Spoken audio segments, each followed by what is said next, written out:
can yell at somebody. Mr. Ripley? Hi. Apparently we need your assistance. Now? Yes? Now? Oh, we don't need, it's not important, so at your leisure. Megan needs you.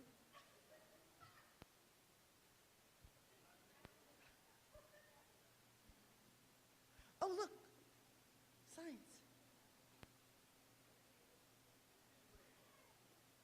They did it.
Our mic that we share is always on. It will be with hot. no ability to turn it off. Okay, watch what we say. Yes. Like, oh, they stunk. I hope the next one's better than that one. Like, or whatever. Also, when the curtain opens, so we're supposed to talk until they open the curtain. And then when they start the curtain opening, Laura Sievert's going to be right behind us. When she opens the curtain, this microphone has to go to the center of the stage where the presenters are. So Okay, that's fine, one of because us they'll has need to- it. Yeah, So one of us will have I to can remember. shimmy over there and take it. But the problem is, if we only have one mic, we can't talk to each other. That's right. It We will can- be very, very forced. We can talk like this, or we can just talk in the mic. Phil, can you hear us okay? So talk, Ginger. Feel Hello, like- testing 1, 2. Oh, okay. If I stand here, so Yeah, I it's think a lot we- of you can ambient hear us. gain here. So let's just be Let me turn COVID my hear- unfriendly. Let me turn and my just- hearing aids down. Who are, look, I have a pen. I'm COVID vaccinated. All good. I Okay, wore my COVID so we pin. can stand here and talk to each other, because I that'll think be more so. interesting. It's the best. Yeah, And I didn't okay. memorize the script, so I'm Okay. going to need to look at it. Hey, from time that's to great time. that the script is right here. Boom. This is what Megan says. This is So- what we say. I think we save the spiel about pulling people out of the crowd or pulling money out of the crowd until one of our downtimes when we're filling space in between. Like rather than sticking it in. Yeah, because it's kind of long, and I reread it last night. This is a It's lot of words. It's a lot of words that I'm going to mostly be reading because it's two pages. It's a lot of words. Yeah. Here I am going to give them another option. I've got two options at this point. Yeah. If somebody has $32,000 they want to donate right now, Right now? You save just us all go home. 4 hours, Okay. head to the house. Other than that, there's this. So, okay, so are we both standing here because we're going to talk interchangeably? Am I like standing here while you're talking? I think so, Because if yeah. I'm down there, it'll waste too much time for me to get I up. think and so. Well, right? there's chairs back here as well, which I don't want to sit on. That seems kind of weird. I don't want to be on stage while. Yeah, we're gonna move these chairs. And that's what we prefer with the crowd. They're good. They're settled. Putting up right now.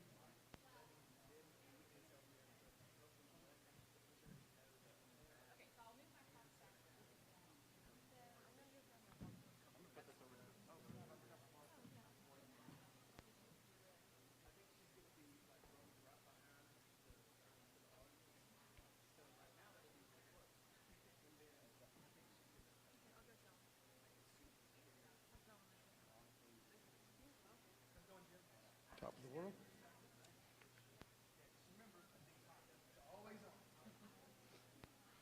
covered it. We covered it just to make sure. Be safe.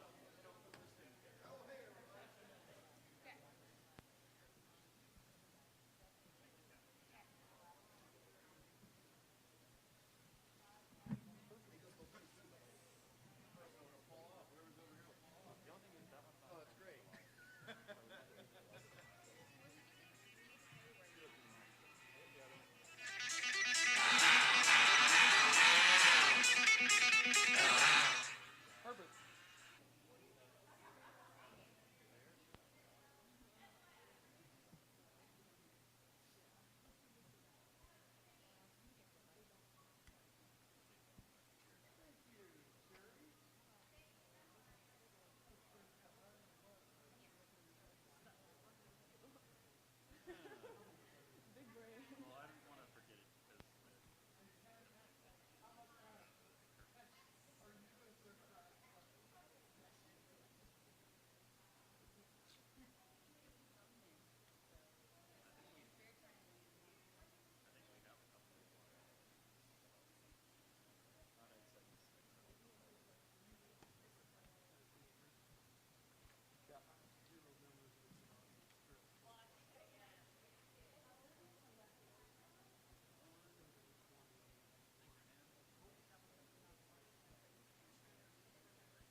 Head guy in charge.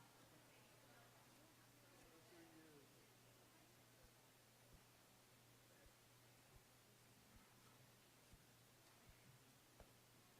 So here we are, just hanging out. Yeah. Yeah, geez, that's so many words. I'm an associate minister. Well, you can just say I'm struggling with an one of the two ministers at First Christian Church, Tyler, Texas. If that's easier. It's so many words. Yeah, don't. No, don't say that. It's too many words. She's the minister of residential technology and HVAC and train. Like, What? They let women be preachers did we wake up not in these? and wear shoes? That's right. It's crazy. When she's not barefoot and pregnant, she's Which has happened during my tenure as a minister. Both those things. There was that few weeks when I outgrew all the shoes in the pregnancy. that happens. It was bad news, man. I had one pair, and they were made of cloth. And they were so, like, stretched and just... Flip flop city, like she was. It was ugly. I was trying to resist getting Havianas. She's a nurse. That's when Crocs entered our life. Oh, yeah. She's a nurse and she got done with stuff. That's it. Growing these humans is no small matter. Ta-da! It's sort of like your take on Rose Festival, and I'm here for it. I'm digging it. In White House, we used to have. Have you been in White House for a long time? Oh, no. I'm not even really in the White House now. We used to have this yesteryear festival. The reason that I moved my driving through, they had yesteryear festival, the road was long. They were having a parade. We stopped coming from Austin, and they're having a parade, and we're stuck on Highway 110. Okay. It's closed. Vans come through, and children sitting in somebody's boat that's on their boat trailer, like being pulled. And We it's stayed, adorable. and when they all finished, we were like, It's a, well, that's what you think of this place. Yeah. For sure. so that weekend,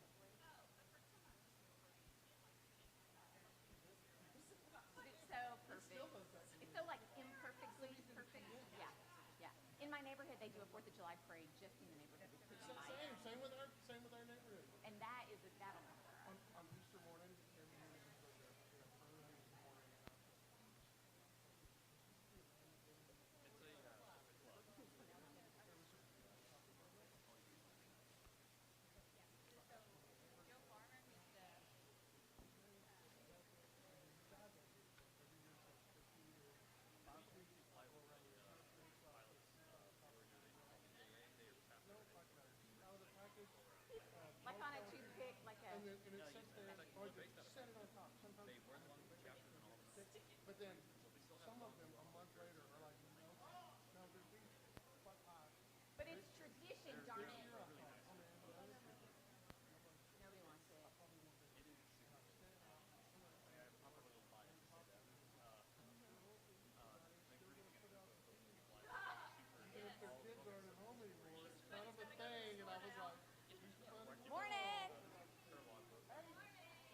for your relaxation.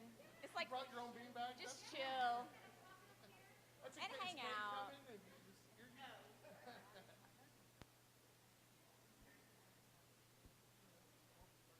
Yeah, isn't that strange that we're not?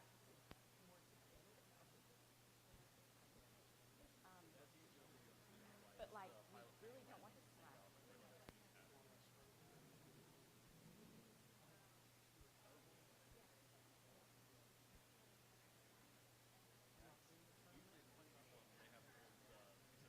Apparently.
1, 2, 1, 2, 1, 2, 1, 2.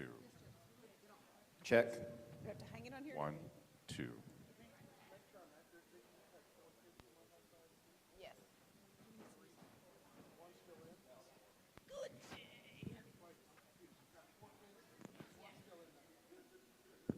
Hello?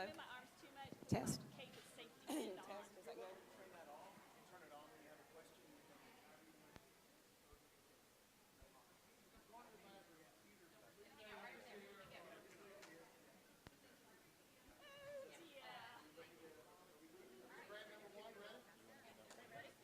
We're just gonna hang out right here. It's our turn, right? Let's watch our friend. Maybe we'll flank her. Don't step on mine. All right, we're going to get rolling. I believe what he means is top of the morning to you. Let's begin. No? Maybe we should start with a pledge of allegiance. Good morning. Oh, thank you. Trust the teacher to pick up on the cue. My name is Siri Prize. You may recognize me because of my brother Surprise. We both wear fancy clothes, have lots of money, have fancy accents that are totally real. Or, you know, maybe they're not real. I don't know. Who's to say? But we are so excited to have our second Wildcat Den. It looks much different from last year where we were all quarantined in our own little holes wearing masks and PPE to make sure we didn't get germs. Now we can all hang out a little bit more, I guess. I don't know the rules. So we are glad to have an audience this year. We have 8 presentations this year from some amazing teachers. They've put a lot of work into their applications, their ideas, for their imaginative and creative grant applications. We'll see all 8 presentations today, and then those that are awarded will get to do even more work as they implement these into the classrooms. So we are appreciative to everybody who's come and helped today. I'm going to introduce our amazing MCs. Unfortunately, you don't get me all day. I know, it's sad. But first we have Ginger Brandt. She's been on the board for 3 years. She's on programs and development, which means she can tell you about grants and then she's gonna shake you down for money to fund them. I think that's how that works. She's an associate minister at First Christian Church in Tyler. And then we have Jim Knipp. He's a former board member. He tried to get away from us, but much like the mob, you cannot leave the Education Foundation. So he's back as our MC. He was also a judge last year at our first Wildcat Den, so he knows the ropes. He is the president at the Genesis Group, who was our Torchbearer Award recipient this year. Very fancy, both of them. So I'll let you guys take over. Have a wonderful day. Thanks, Siri. Yes, we're known for being fancy. Siri, I don't know what it is about you. I'm mustache. I mean, are you and Surprise very close, or maybe it's your height you're about to say, but look, I'm super excited to be here. I was on the board way back in the day when we first started talking about the possibility of having a Shark Tank-like, but not at all trademark infringing event that went on, and look, I'm super thrilled about it. Here's what's happened so far. Everybody that's presenting a grant today has done a written version of that grant. That grant has gone for approval. So if it needed approval from the facilities group, they've already signed off on it. If it needed approval from the technology group, then Tony Black's already signed off on it. They've gone to their campus principals. These have gone all the way up through Dr. Chris Moran. So everybody that's presenting a grant today, the grant has been vetted as one that the school would allow to happen. Not that we've ever had any that the school wouldn't allow to happen. So We're kosher. we're good. We're good to go. We're Solid. good to go. All right, so so Jim and I are here because we have board experience, because we have certain skills like speaking into a microphone. But let's make no mistake, we're really here because we're super fans. Our own kids have now grown past their Wildcat days, but our own kids were never the only ones we were rooting for. So we're here to cheer for every educator and cheer for all the kids we know will be impacted by the good that's unfolding. A few months ago, we as an education foundation came together. We decided in favor of a motion to give to you, the judges. You have full autonomy today to award as much of the funds allocated to the Wildcat Den grants as you see fit. The future of the projects are fully within your hands. So I want to introduce the judges for everybody that's here. I'll start off with Phil Burks. I know him the best. Phil is the CEO and founder of the Genesis Group. He's an entrepreneur in town. He's an author. He's a mentor. He's on the board of trustees for LeTourneau University. He's a friend. And probably the biggest brag that I have on Phil is he is husband to Dr. Bobby Burks, a licensed professional counselor in town, owner of the 413 Center for Change. We're super proud to have Phil here. And he's my boss, so that wasn't sucking up at all. Next, Vicki Robbie. Vicki serves on the board of the Mentoring Alliance. She's a community plugged in. If you've been in the last 20 years plugged in anything in the Tyler or White House community, you already know Vicki Robbie. If you attend graduations and hear them announce the top of the class, you're familiar with all the Robbie kids. She's had 4 White House alumni come through. She's a bonus mom to many more than that. Vicki is the wife of Dr. Todd Robbie, who serves as on the White House ISD Board of Trustees. And then Ted Crabtree, who has the longest job title in all of LinkedIn. But Ted Crabtree is the Vice President, Operations Residential HVAC and Supply at Train Technology. I'm going to boil all that down. El Queso Grande. If you drive past the big building on the right as you go into town, everybody that works there works for Ted. And there are a lot more people, at least 4,000 people. Ted has to worry about them and their families and their kids. But Ted and his wife, Pam Crabtree, Pam is on the board of the White House ISD Education Foundation for several years now. So again, probably his biggest brag is he's Pam's husband. They have 4 children. They've got 2 alumni of White House ISD. They've got a sophomore that's still in here. So they all have a lot of skin in the game. They're the top that our community has to offer, and I'm super proud that they all agreed to be judges this year. We had a list of people that we were going to ask to be judges, and the 3 first names on the list all said yes. So we're pretty proud about that. Months ago, and a lot of prayer, and then boom, there they are. So you got scheduled? Yeah. So. Judges, you've all got a book. You've got more reading there than you can possibly do in the amount of time that we have. But you've got the schedule, and it's really tight. So you've got 5 minutes between every presentation to ask questions, and away we go. The first grant, Ginger, if you want to. Yeah, so we're going to skip a little explanation that we may need to come back to, but it looks like we are ready, and let's go. Let's say hello to Wildcats with Wings from Joe Farmer and Kelsey Meadows. The ask is for a flight simulator at White House High School. Mr. Farmer is requesting $4,991 and a little bit of change. And he's brought 2 students with him today. Ian and Amy will help with this presentation. I think because there are so many of you, you might need this mic. I was told I might need to bring you a mic. All right.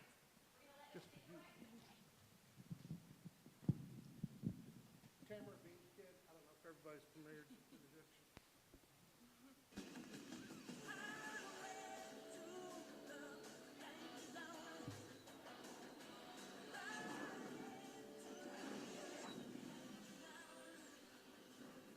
Do you remember when you watched Top Gun for the first time and saw Tom Cruise hop inside his F-18 combat jet?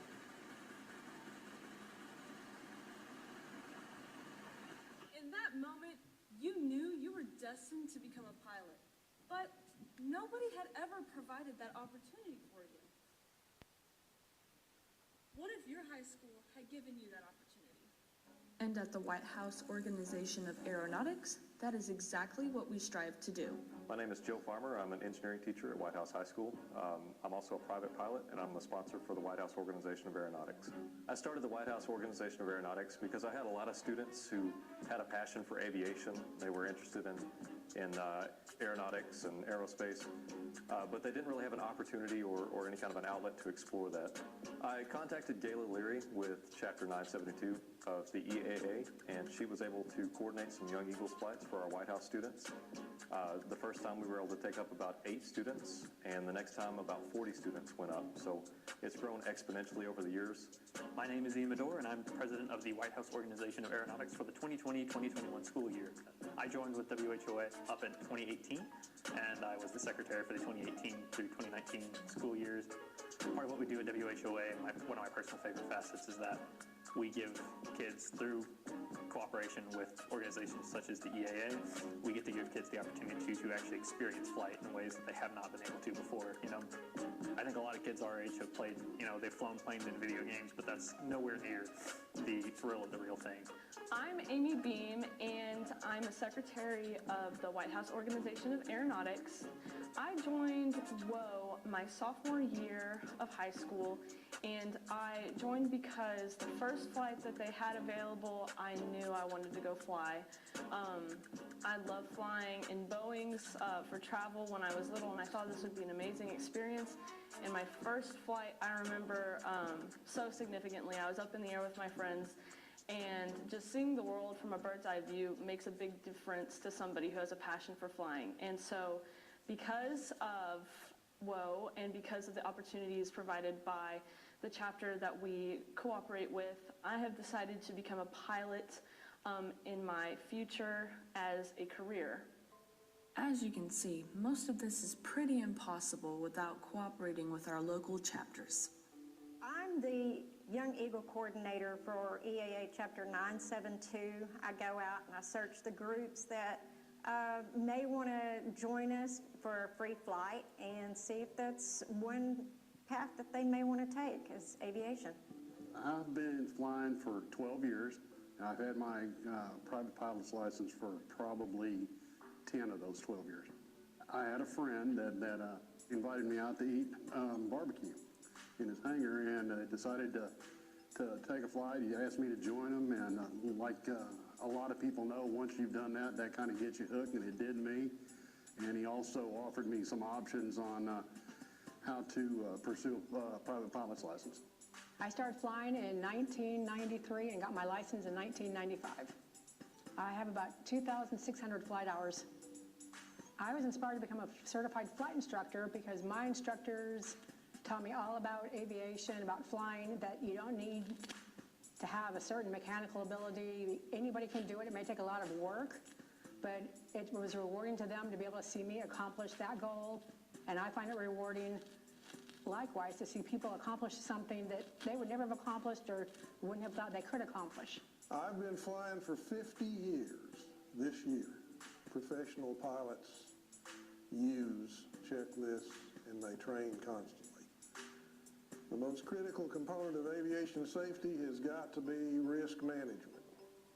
There's always a certain amount of risk involved in anything we do, particularly in aviation. Our ability to learn how to manage that risk is probably the most important aspect of learning how to fly. A major aspect of why we want a simulator for WHOA is safety. Safety is obviously a paramount concern here in the aviation field, and it's the utmost concern of all the pilots. A simulator would offer unparalleled safety compared to real flight training when it comes to first introducing people into it. We can practice emergencies, flying in bad weather, just get our students accustomed to flying certain types of airplanes like Cessnas, Pipers, things that we fly out here.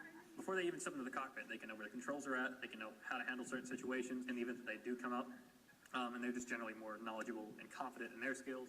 I think flight simulators are a really great thing for student pilots. It allows them to not have to worry about the expense of renting an aircraft, about any kind of weather considerations, maybe stopping a flight. It also allows one to do some training and stop immediately if something is going not the way they want it to go, be able to stop the simulator, be able to talk it over, see what went right, what went wrong, and basically have a redo or a reset and learn from that experience. Current flight simulators available to students are somewhat limiting.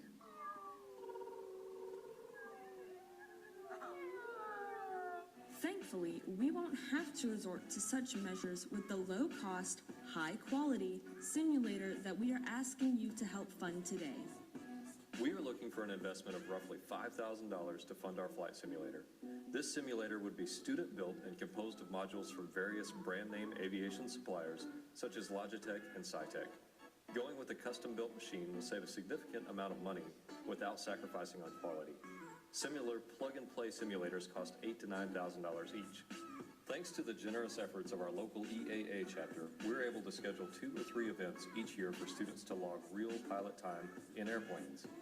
However, this leaves the other 362 days without exposure to aviation, which is why it is imperative that we have accessible, quality student engagement in aviation through simulation at White House High School.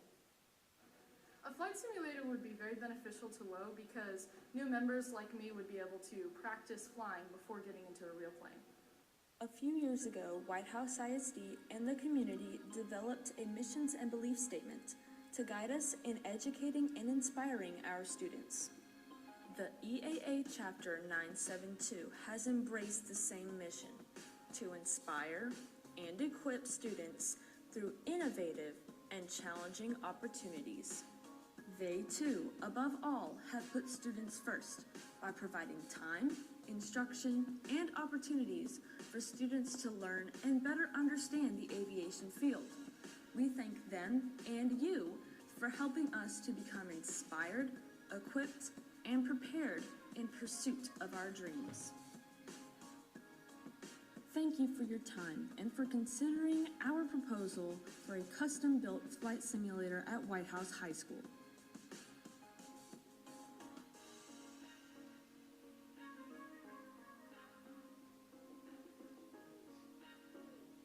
All right, so we're here to answer any questions that you have.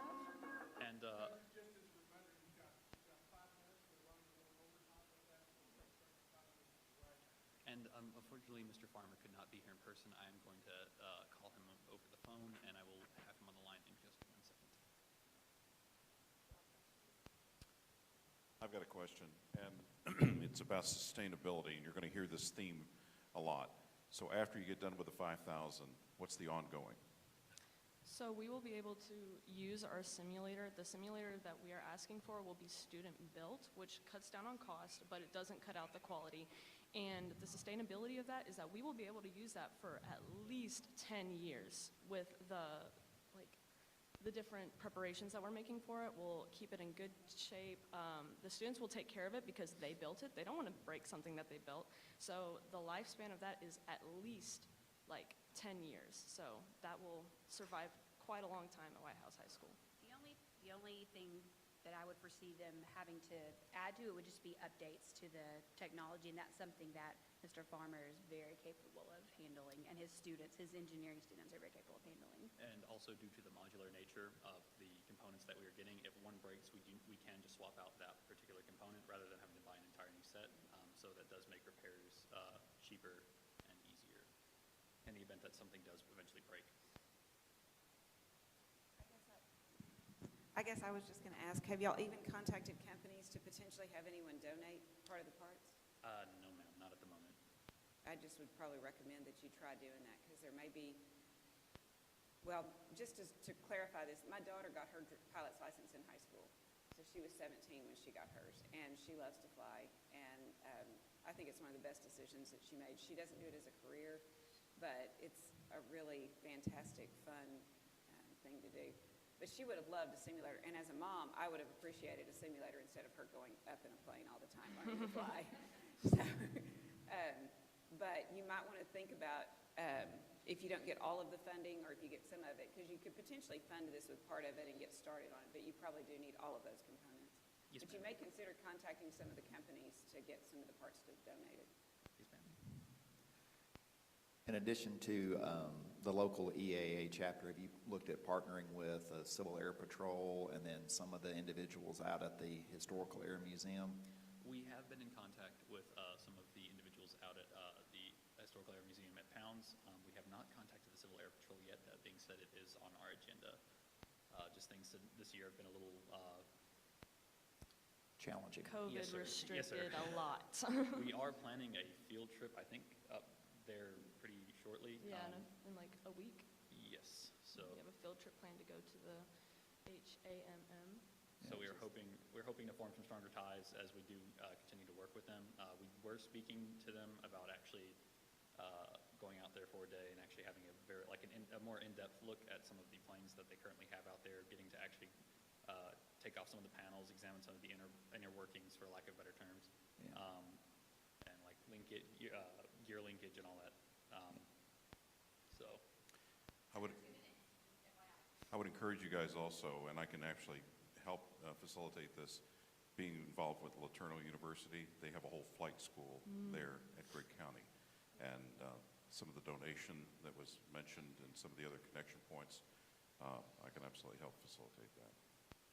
Also, where do y'all fly out of? What airport? We are located, the chapter that we work with is located in Frankston, but they pick the airports that we fly out of, so we fly all around East Texas just to get a good feel of different airports and different flying conditions. I think there's also a chapter down near Jacksonville at Rusk County, so you might be able to get extra flights. So Okay. go down. Any more questions? My sustainability question went to software, because there's going to always be updates to software. So that's something you need to be thinking through about how do you maintain the financial side of that. yes, sir. Thank y'all so much for your time. Okay. Look, we've got $36,000 to give away today. Of the grant presenters, we're going to have asked for $68,000 of Let's that. do some math, Hey, Jim. What's left? We could completely cut this short. If anybody in the audience has $32,000 they want to throw in the pot right now, we could save ourselves all 4 hours of our day back. I'll buy coffee. Boom.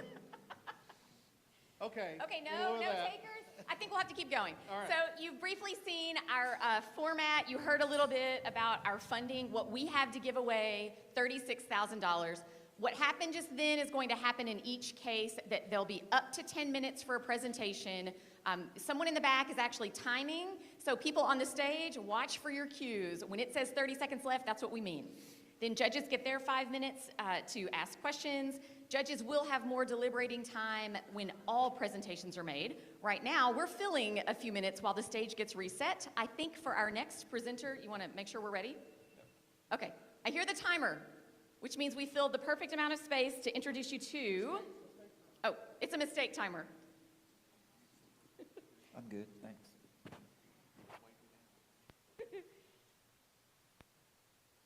Who is the next presenter? The next presentation is You Want to Build a Robot. So for you judges, we're going to skip ahead. We're skipping presentation 2. This is going to 3. presentation 3. In your booklets, this will be number 3. You Want to Build a Robot, written by Wendy Turner, presented or supported by all the media technology specialists in the district. That would include Lori Roselle, Wendy Lindsay, Darren Avey, Brianna Holthauer, Nick Goodson, Kim Carnes, and Kelsey Meadows. This team is requesting Lego robotic kits to form a robotics team at each campus in the district, and their request is in the dollar amount of $13,890. All right, I'm going to return the microphone and turn it over.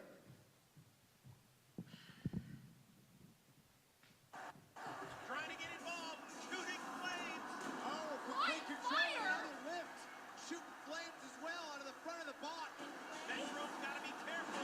Oh, almost kamikazed itself. Uh-oh, another pickup by complete control. That drone maybe needs a little too courageous, and here it comes. The drone again trying to save him, but he missed. What? For the robotics competition? Flying fire? I think you have the wrong idea of what we're trying to ask for. What are we asking for? Well, why don't you come see? Okay. Not flying fire, for sure. All right, so our competition's gonna look something like this, Bree. Not flying fire, like robotics competitions. Come on, we'll explain. All right, everybody, real fast. Let's want to introduce our team. You have Wendy Turner, who's the MTS at Sam Smith. Lori Roselle is the MTS at Kane. Wendy Lindsay is the MTS at Higgins.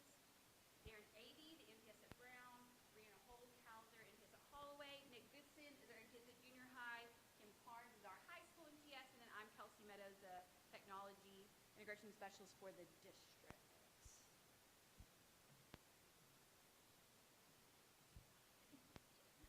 In past years, the White House ISD Foundation and the community have funded a lot of different robotics for the various campuses, and a lot of these are very basic, and what we want to do is extend that and take this to the next step. We want to make sure that all the campuses have the next step in technology so that the kids can keep expanding their knowledge. All right, the how and why. Why do we need this? We're teaching our kids to think critically. In my makerspace, I see kids come in and I give them a simple project like an IKEA thing to build. Some of them lack the skills to do that. So why do we need this? We need to learn how to be great adults, right? So we want to improve their STEM skills, STEM, science, technology, engineering, and math. Of course they get those things in the classroom, but we want them to have some hands-on experience with that as well. After school clubs will go on at probably the lower levels. Mine will take place during Power Hour. And what I've seen great happen in Power Hour is our students have a chance to come in if they're not in those CTE courses and get some hands-on experience. They get to try out the robotics without being in maybe Joe Farmer or Garrett Jones's class, and then we ignite that in them so that they want to go take those classes later. We want them to complete these challenges. We want them to be able to, at the lower level, see how the upper level kids work. Then they're able to look up and go, wow, that's what I can do. This is what my robot will do, but look what their robot can do. So hopefully we get that interest at the elementary level so that it continues on. And then they can build IKEA furniture because they learn those skills. Because really, some of them lack it. And I think in WISD, as we see these kids grow up, they're starting so young that by the time they hit the mid to high school, the skills that they're going to have through opportunities like this are going to be significantly improved. So that's the how and the why. We're growing great adults. We're planning on purchasing 3 different styles of kits based on grade level. The elementary, you're going to be using the WeDo. The intermediate and junior high, we're going to be using the Spike, and the high school will be using the EV3 kits.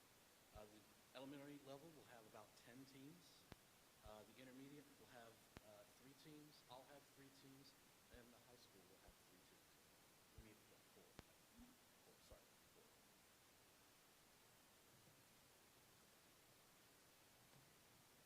These are just pictures of what the kits look like. We wanted you to see exactly what the kits look like, what comes inside each kit.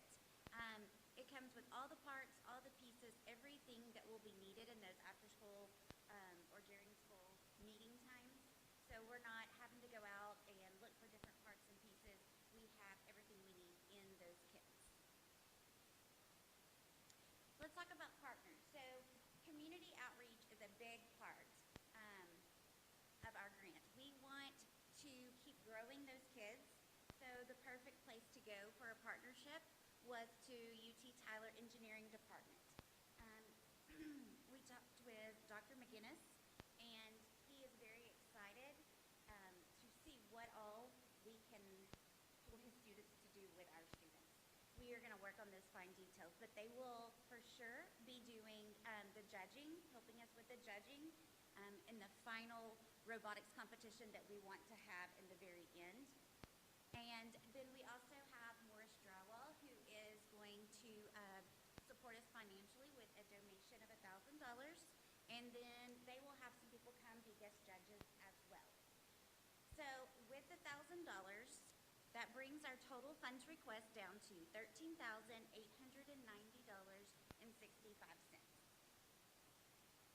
Oh, one more thing. We are going to reach out to some local places to get, when we get to do the competition, we want to ask local people for like donating water, donating for that day, donating snacks. We need prizes or trophies, things like that. So there's a lot of local people that we want to reach out to when we get to that step. All right, what questions do y'all have?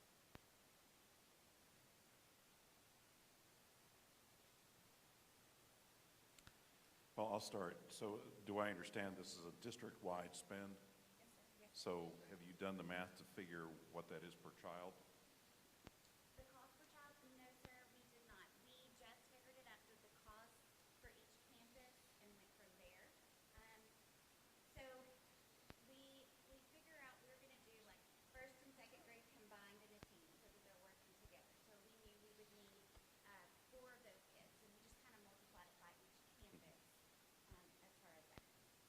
help when you're selling something, break it down to the smallest minute piece. And you say, this is only 65 cents per child that we are impacting with this, something like that.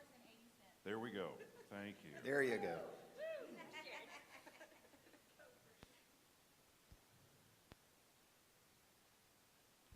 How many students do you actually estimate would use the kits, like each week?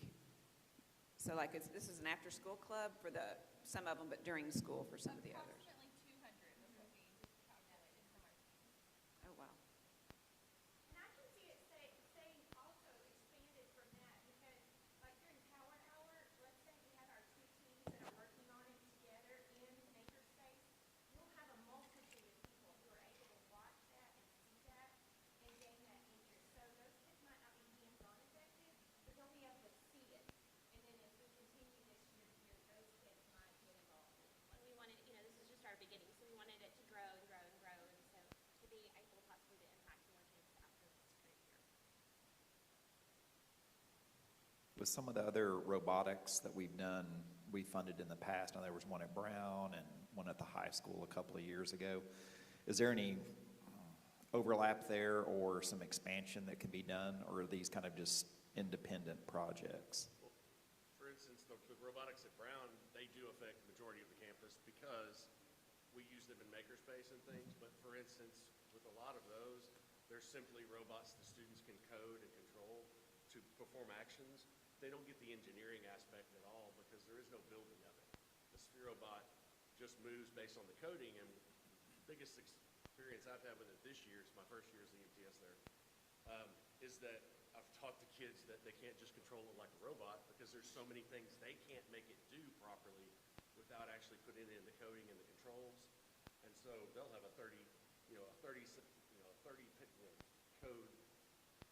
30 line code that will make it do 6 or 7 different things, whereas if they remote control like a robot car, they're running into walls and everything else. So this is an expansion of that because these can do so much more. Plus, they have to learn about building. And I have kids that can't even use Legos properly.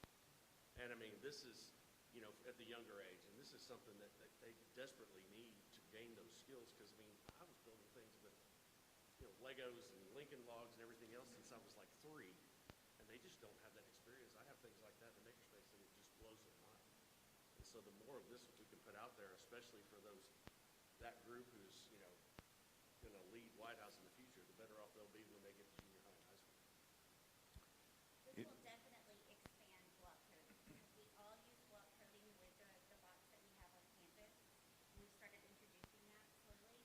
So again, this will just expand our knowledge. Just over 1 minute. If funded, could I talk you guys into doing a BattleBot at Tyler Innovation Pipeline? Done. Thank you.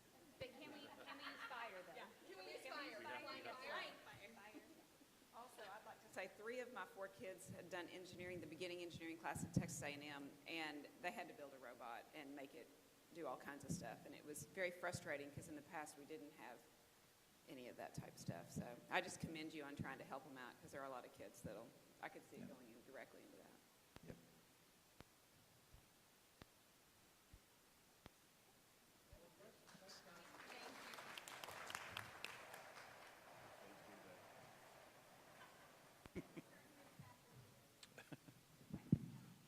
Hello.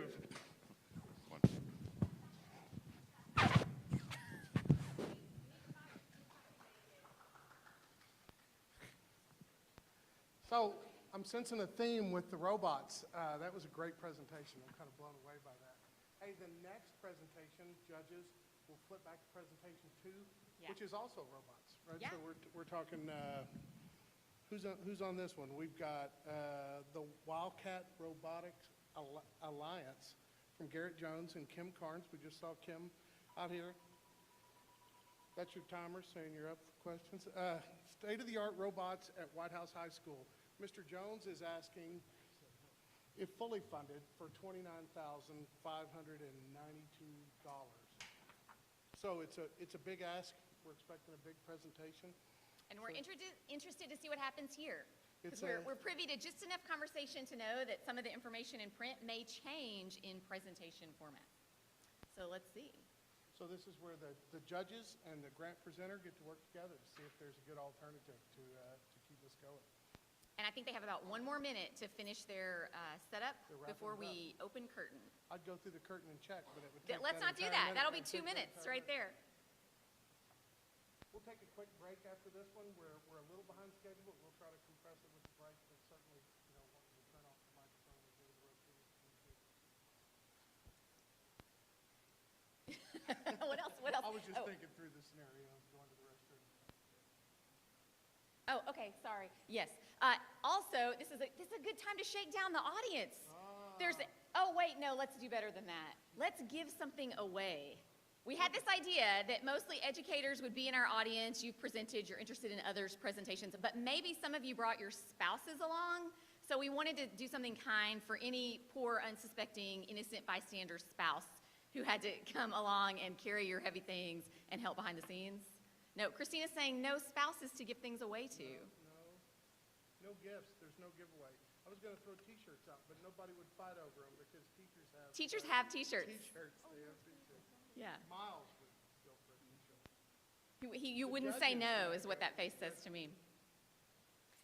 It could be that if you like your spouses enough, you could pick up something on their behalf later, and we won't make you scramble.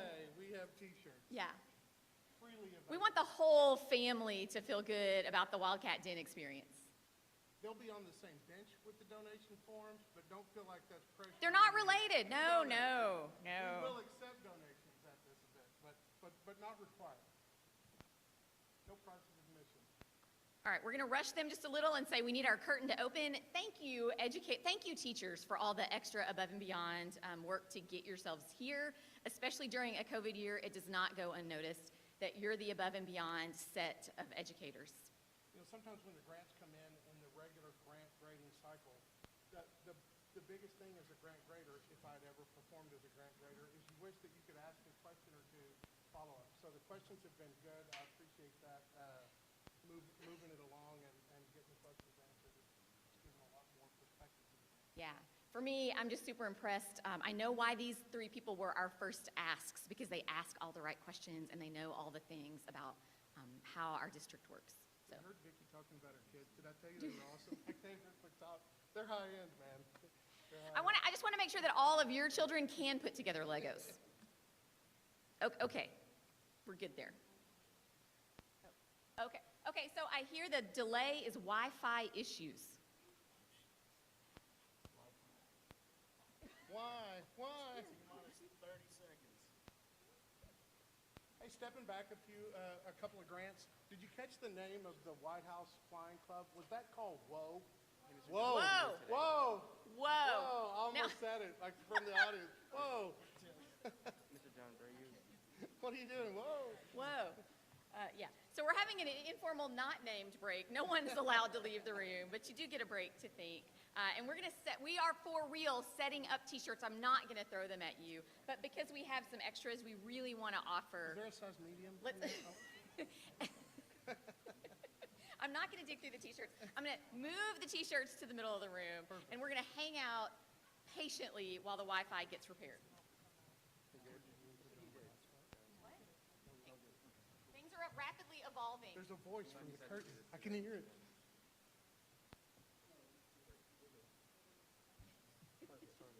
Hold steady. Do you ever look at the progress bar when Windows is loading and it's going along and you're thinking, oh man, this will just take a minute, and then, no! I was not messing with that. So we're good? We're good to go? Do I need to use the microphone? Fantastic. My name is Garrett Jones. I'm the computer science teacher at the high school. I know you have not seen or met this lady before. This is Kim Carnes. She's our amazing MTS at the high school. She is a life changer. Not featured here is someone else you've met, Joe Farmer. I think y'all just saw his amazing video this morning that he made for his aeronautics program. He is the engineering teacher. We are all 3 going in on our request this year because it's a large request. These 3 students I'll introduce to you in a moment, but they are all 3 members of both the computer science program and the engineering program. We kind of go hand in hand. So kids that are more apt to engineering and hands-on things like that, they still need a little bit of programming background. So we tend to share students a lot.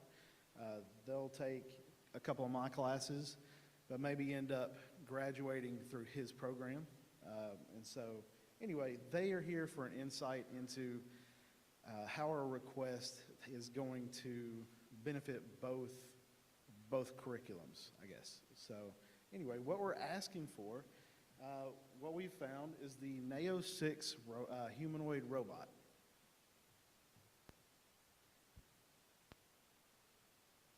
So Neo sits about 2 feet tall, so he's not a tiny one. He's a 2 foot tall robot.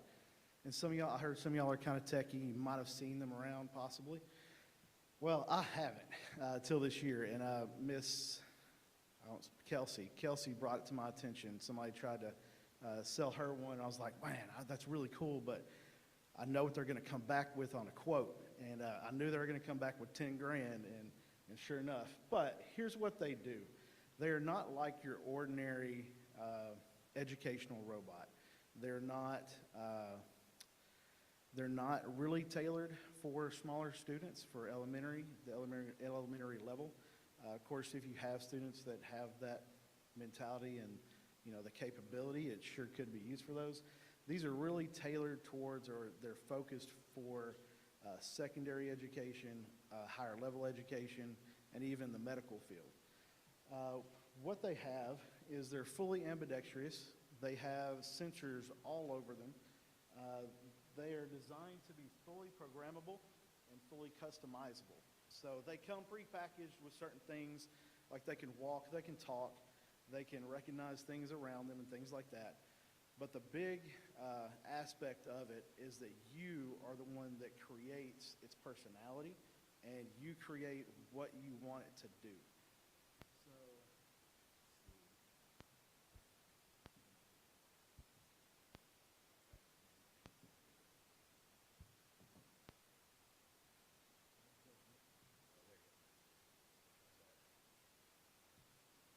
So some of the features, I'm not going to go through all these for time, but some of the features that it does have three-way audio. So it can hear, it can speak to you. It has microphones. It has its vision. It can detect things around it. It has sonar. It has built-in gyroscopes. It can keep its balance, but if it falls, it will also pick itself back up after it asks for you to please help it. So really neat. It's got tons of stuff built into it. It's also Wi-Fi connected, which means that it can access sources off the internet to use. But like I said, this is just the outer layer. The part that we're going for as a computer science program, as an engineering program, is how are we going to use this and program this to fulfill our needs, right? So.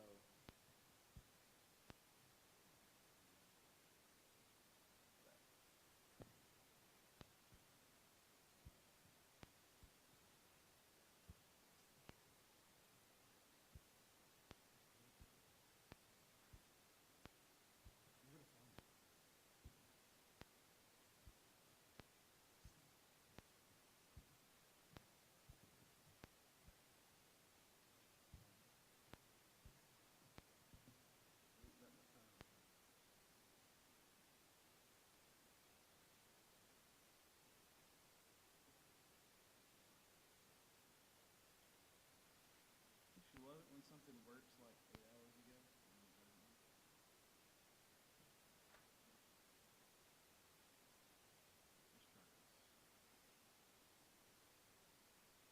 One thing we're learning this year is that sometimes we're used to using a certain laptop and then we switch to a Chromebook, and he's used to using his own device that's not a Chromebook.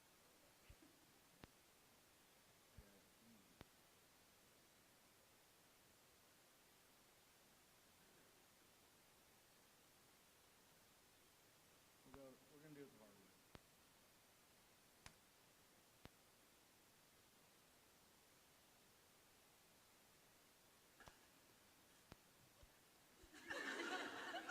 Sit down. Sit down.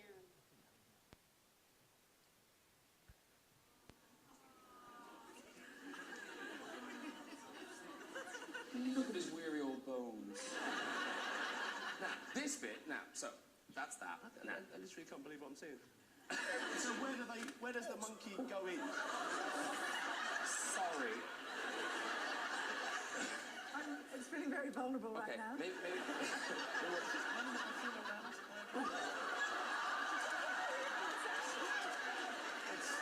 I think it's reaching for a banana.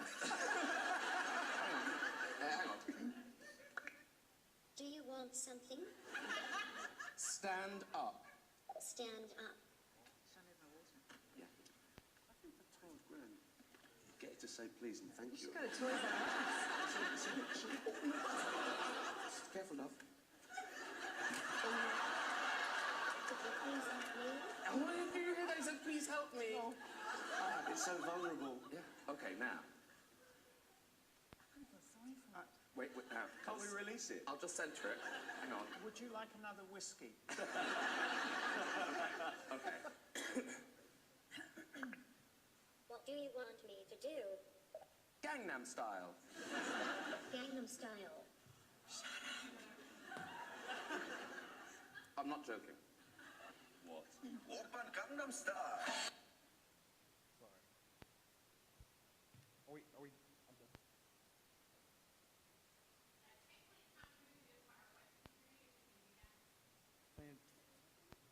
We can do that, whatever you need to do. Okay. So if y'all have any questions, I had my kids worked into the process here, but I'm gonna work them into the question portion as well since they're here. So if y'all have any questions, feel free. I'm sure you have a lot because I didn't make it to the presentation. I'll start. Pick one of the three. What do you hope to get out of this? We want more of a bridge between the engineering department and the computer science.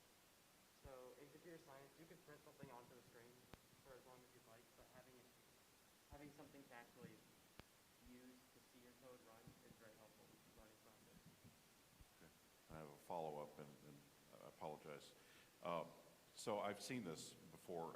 UT's got one, and we've had it at a couple of events that we've done. What's your ongoing, again, hear my theme, it's going to be sustainability. Once you buy this, what's your ongoing cost for maintenance and so forth? Right. So getting started, my per student cost is looking at about $100 per student. That's not including the outside general population. So if I have 100 students in my program, Farmer has about 100 kids in his, and we probably see at least 100 kids through the LRC every week that can experience this. I don't know if we touched on it for the three. We're looking to get three because for me, and it's computer science, one for Farmer and engineering, and one for the LRC. We would like to grow it. I don't know if it's going to be an every year thing, where we come every year and say, hey, let's add one this year, let's add one this other year. I was going to show you a video of them playing a soccer game. So we want to do a competition between us and kind of keep it in-house. We're looking to go into robotics UIL at some point in the future. I think that this will be a great way to attract new students into that program. And so I would say maybe 10 grand a year to possibly add one more robot a year. As far as maintenance, there's nothing I've found that says they need a lot of maintenance on them. As far as maybe software updates and firmware updates, I assume that they would last, 4 to 5 years for the amount that you pay for them. So they do come with a 1-year warranty. So would you be using these in the middle of school, or would this be an after-school program? Yes, ma'am. When would they be using Both. them? The primary goal is to integrate these into the classroom itself. So for me, I teach computer science, and like he was saying, a lot of my stuff is, we're on the screen all day. We're programming, we're writing code. I'm looking for innovative ways to get that off the screen the real world and let them have a hands-on approach to their code. And so this robot's going to allow me to do that by what it's capable of doing. The fact that it has so many modes of communication between the user. It can receive information and give it and process and then give that information back. And that's kind of what I was looking for. That's not something you get with an everyday, little robot that you might see at an elementary level. It was something I was specifically looking for. So that's how I want to integrate it. Engineering is about the same way. Very long-winded. So anyway, after school, we are also wanting to start a robotics type of a club for this and have 3 parts. I would have a team, engineering would have a team, LRC would have a team. And how that would work is we can program this robot in 3 languages, Java, Python, and C. Engineering uses C. We use Java and Python specifically in our class, so it integrates perfectly with us. But it also has a block-based programming language that they can use in the LRC for kids that aren't familiar with those kinds of languages. So it's very accessible.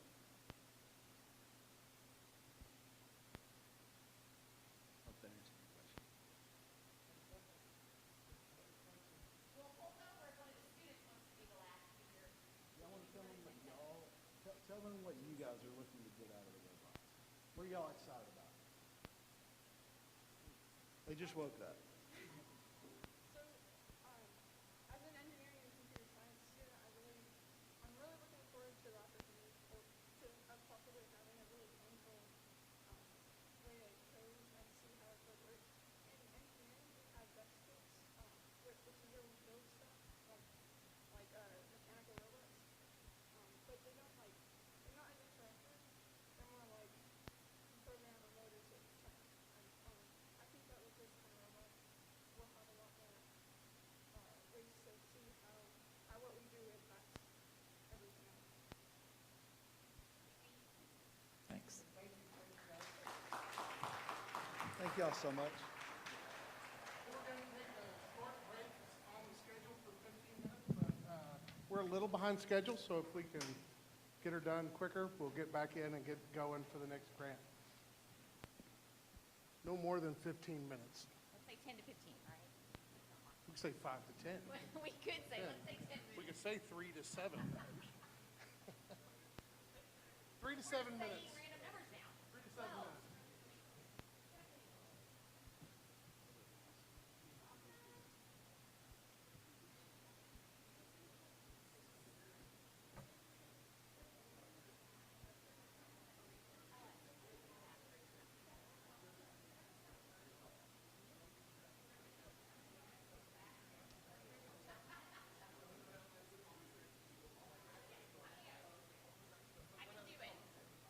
Well, but then I would miss the fun of going back there.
next here? We got,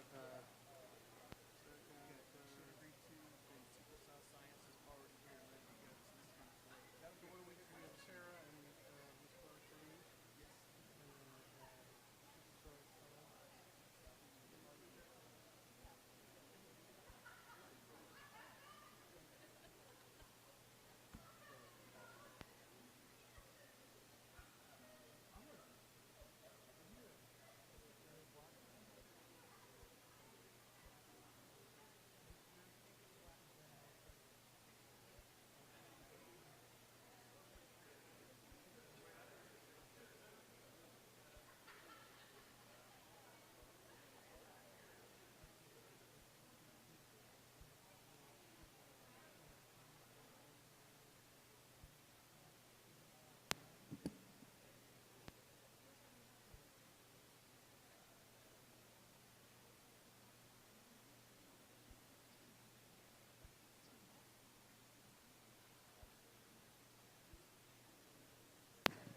Okay, I'm gonna quick check. Next team ready to go? Check. It's time. Jim, I think you're up. Oh. Oh, no, I'm You know up. what that I'm up. is? I'm up. That's a timer going off somewhere. There you go. Thank you, Avengers, for reassembling. We are ready to go with round 2 of presentations. Welcome back.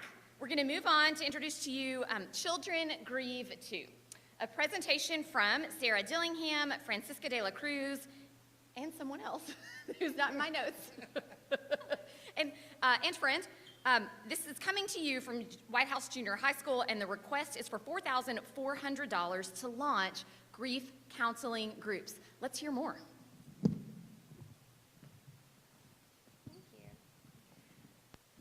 So I am Sarah Dillingham, and I'm one of the counselors here at White House Junior High. I'm Francisca de la Cruz. I'm the other counselor at the junior high. And this is Chantel Longino, and she is a licensed master social worker.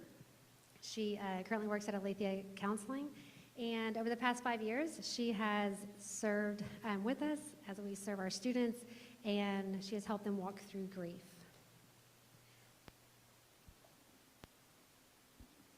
So to start, just wanted to start with just a few examples for you guys. This year, a student comes into my office, and as we're kind of unpacking her day and what's going on, she discloses that a friend of hers recently lost her parent. And so that was the first I'd heard about it.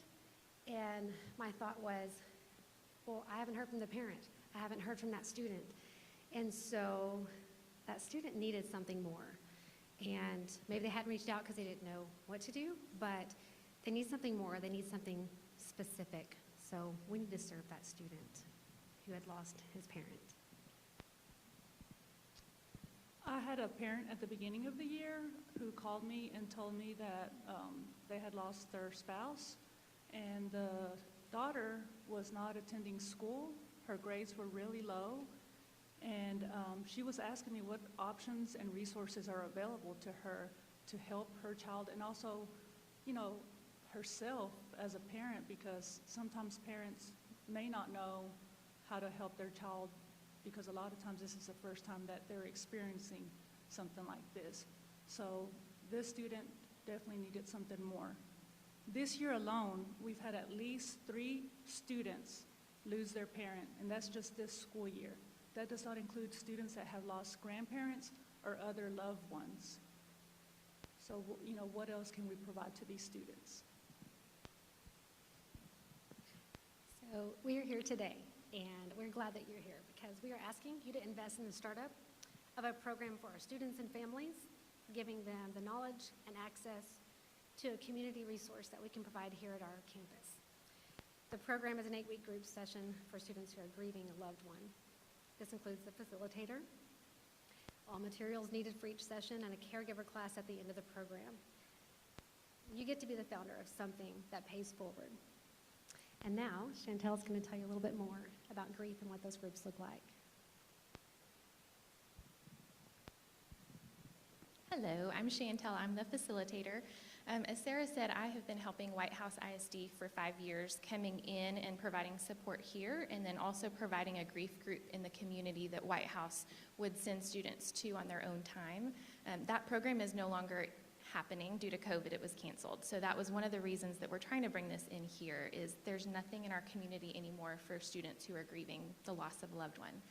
There's a slideshow going in the back. The current statistics in the 2020 data population, research shows that 1 in 14 students, by the time they turn 18, will have lost a parent or a sibling.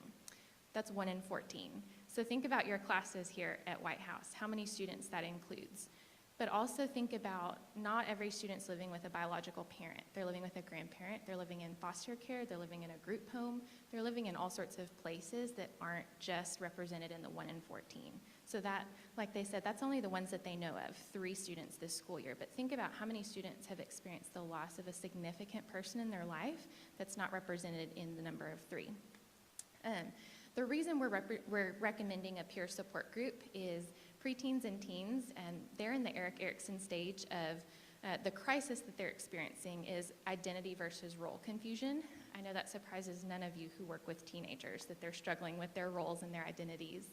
But when we talk about that with grief, we have students who don't know who they are because they've lost their parent. Am I still a daughter? They don't know who they are because they've lost their brother. Am I still a sister if I don't have a brother anymore?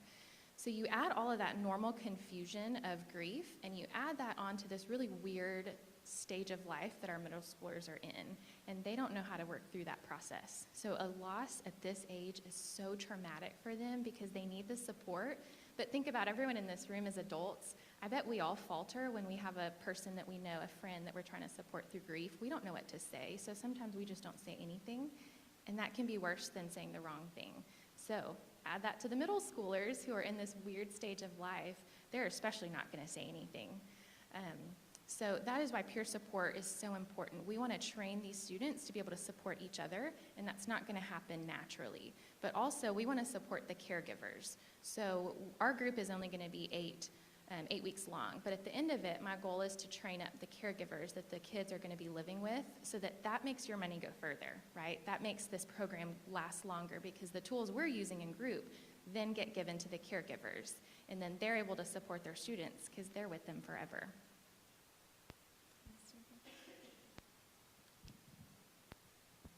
I want to share one more example with you yesterday that happened to me yesterday as we were preparing for this. I had a student that came in yesterday crying because she's about to turn 13 years old, which is, you know, a big deal for students or for kids our age.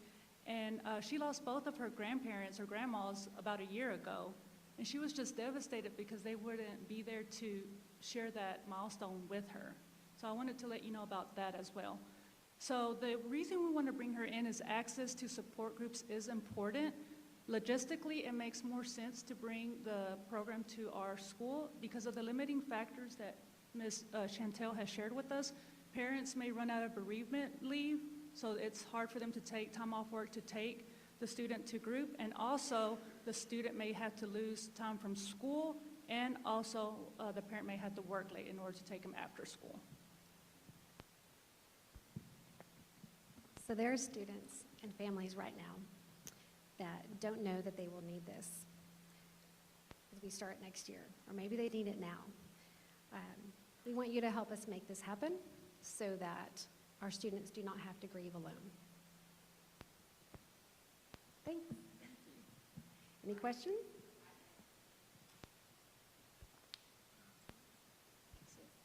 My first question is, so what does the money actually pay for? Like, can you have groups without, does that make sense?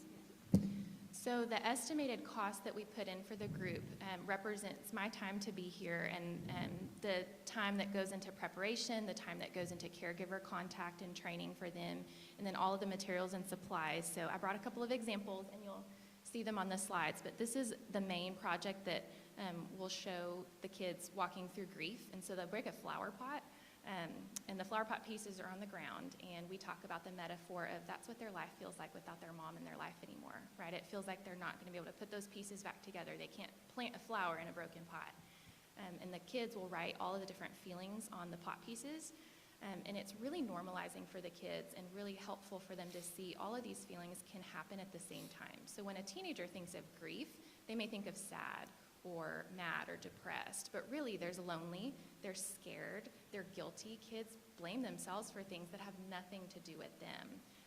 There may be some relief that kids don't want to acknowledge because their loved one isn't hurting anymore. Maybe their loved one had a chronic illness. And there's this relief that goes along with the grief, but they can't share it. They feel like that's not allowed. And so we have them write them all on all the pieces, and then we glue them back together. And I tell the kids in Japan, the way that the Japanese culture celebrates brokenness is they actually use gold to bind ceramics, and then they put it up on a shelf. And that's not in my budget. That doesn't go in the $4,000. So we use super glue. But that helps the kids realize, like, this is a part of my story now, and their pot is always going to have some cracks in it, but you can plant a flower in this now. It doesn't have to sit on the floor broken. And that's what we want to do with the group, is to have the kids get their pieces off the ground and put it back together in a group setting so they're all in the same boat. We're all doing this together. So Grief Group, it's this club you don't want to be in, but you don't want to be in the club alone is what's worse. So the projects that we're going to be doing, this is just one of the examples of what that money is going to be going towards. The cost there is for 2 sessions. That's why I said they're 8-week sessions. But ideally, we don't know when the loss will be, but ideally we would do one in the fall and then one in the spring. And just like outside counseling, okay, well, this group has already started, so we're going to be sure that we get you in that next group that starts. Well, or we can decide. Does that answer your question? Okay. Any other questions? Well, you may have heard my wife is a PhD in LPCS, and a bunch of other letters. So this is near and dear to my heart, of course. So my question again, as I've said to the group, what's your sustainability? Is this a pilot to show what can be done, then hopefully it gets funded ongoing? And do we always go out of district for this, or what's the plan?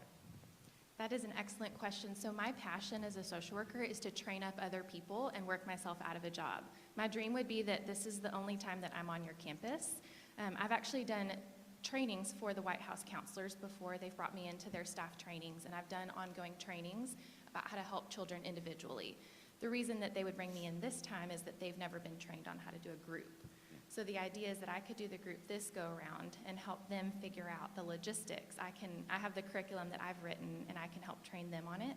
And then they could do this here at their campus, and then all the other White House campuses could have access to the curriculum. So that would be my goal of the sustainability, is this is a one-time Chantel come in, and then after that, everyone else can do it. So they would have rights to the curriculum after that? Absolutely. That's my goal. I don't ever keep all my things. The goal is to get the services to anybody that needs it. I'm just one person, so my goal is everybody gets it. And then, like we said earlier, the caregiver program is a part of the grant request. So at the end, or ongoing if parents are willing, us training them, this is what your student is doing in group. This is how you can help them at home. This is how you can support them and what they're learning. And a lot of times that helps the kids more than the actual group, because when you have a healthy parent, you have a healthy family, and then the kids can grieve in a group.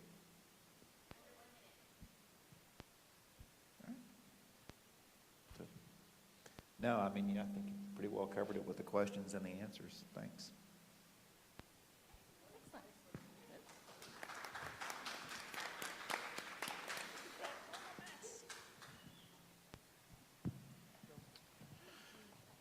Little known facts, Miss Dela Cruz is a United States Marine. You can't tell by looking at her. She's all teachery now. I made the mistake in the past of saying she's a former Marine. She corrected me that there are no such things. That's as right. former Once a Marines. Marine, always a You're Marine. I'm always raised by a Marine. Okay, so what you don't know behind the scenes, that there's multiple levels of curtain, and we may be ready faster.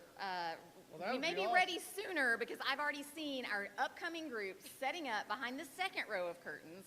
if they're good to go, we're next going to be hearing from Jennifer Glaspie and Lindy Lynn. Supersize Science. And you got more on So, that? I'll yeah, give them- they're asking for little over $2,900 and some change. I'll cover the change. If you guys just want to round it to $2,964. That's they're gonna- 65 cents on Jim. 65 cents divided by the student population. So they're providing hands-on, real-world experience for teaching second-grade science. So trying to link kids with second-grade science. So Yeah. I'm excited to see that whenever the curtain starts moving. It's starting to go. And in order in your notebooks, we It was think like this a is number false start. 5. That was a false start. Okay. I know I heard a curtain move. It moved a little. Like, We're just keeping us tight on time and moving swiftly, which is no small feat with all the number of moving parts behind the first curtain. cadence is going pretty well. Everybody having a good Oh, time. okay. Thank you. Wendy Turner's group scoring them individually. We have like a secondary judges panel on the second row. If you think of yourselves as Olympic judges, who's East Germany? Because they score hard. Okay, thank you. We're getting updates from behind the curtains.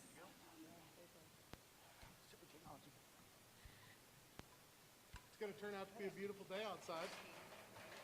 As the curtain opens, out we go. Supersize. Good morning. We are Supersize Science. My name is Jennifer Glaspie. I'm Lindy Lynn.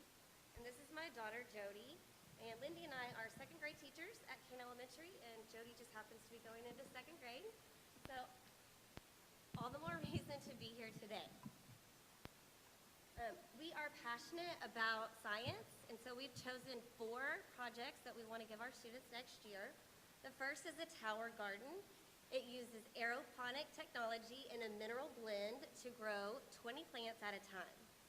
The seeds grow 3 times faster than a soil garden, and it doesn't use soil, so it's less messy. It has everything that we need to get started. And Jody, what are you doing?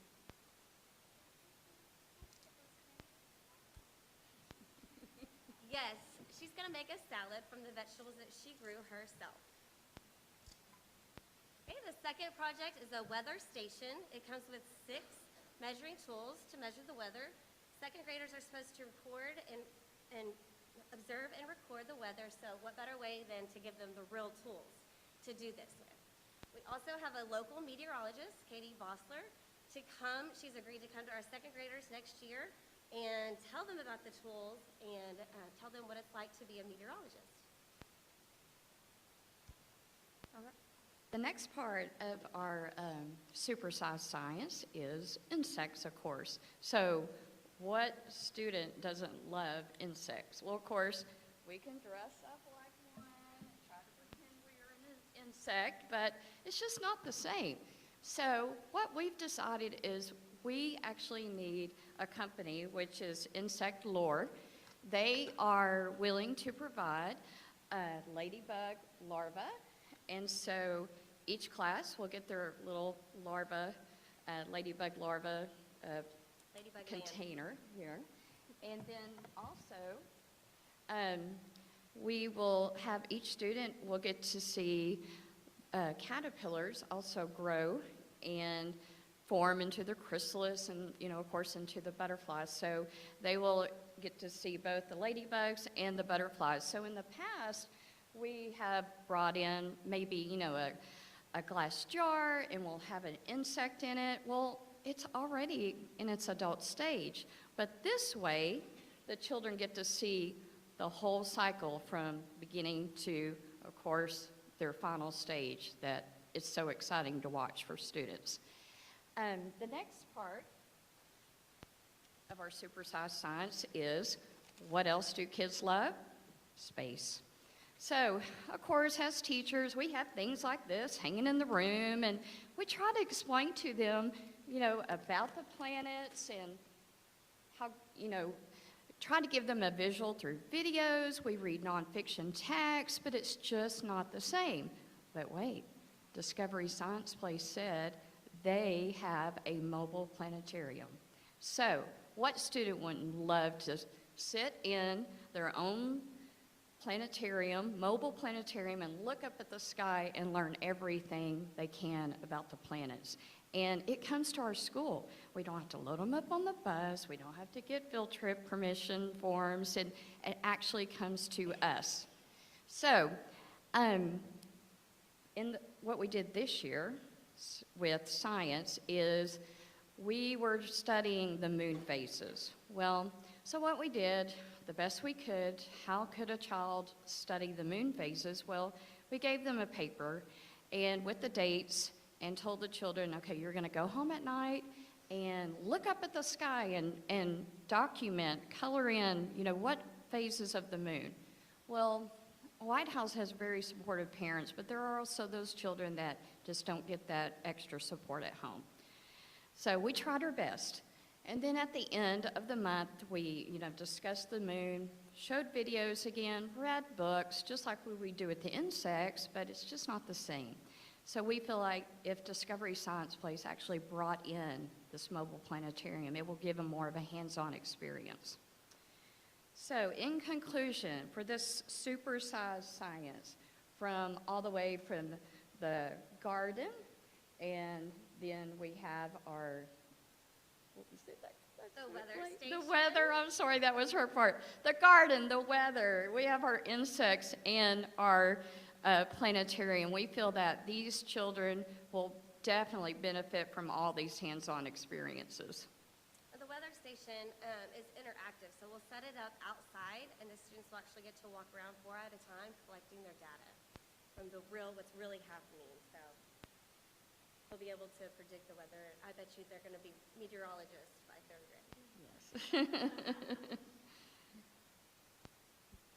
Thank you.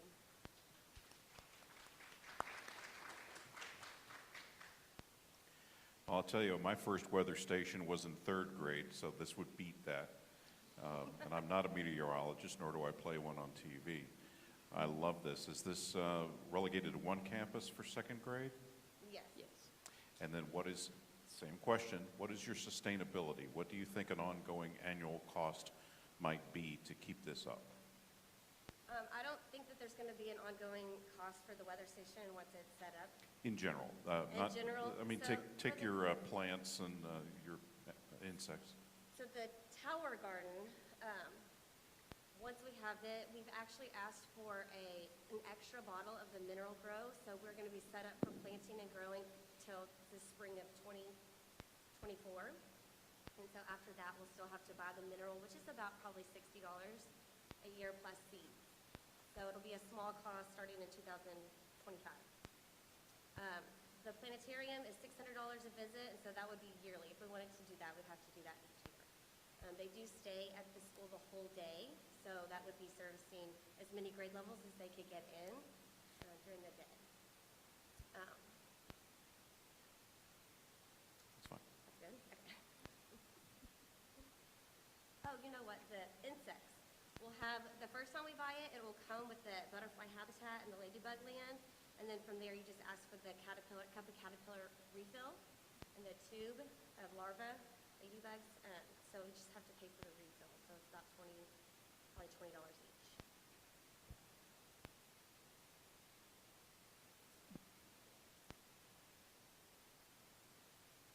So did you have any, I'm sorry.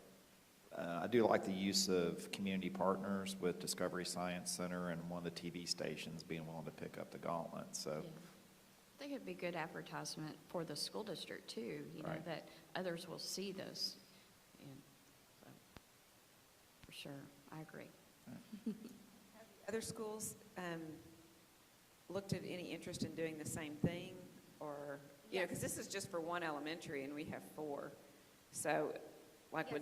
would Discovery, has anybody talked to Discovery Science Place about if they brought it to town, doing it 4 days, where they do each elementary one day, or just to kind of expand it? Like what they would do a cost, I don't know if it would cost them less or more. It'd be something to look into, for sure. I mean, the planetarium's the biggest expense here at $800. Well, the weather station is too, but just a thought. Yeah, so I don't know if they would go to all the elementary schools. I know that they would stay all day, and they do the lessons for that. So they would be getting 30 kids in at a time. They would be leading the lesson, and then they would get as many grade levels in there as possible. Of course, second grade would have to go first.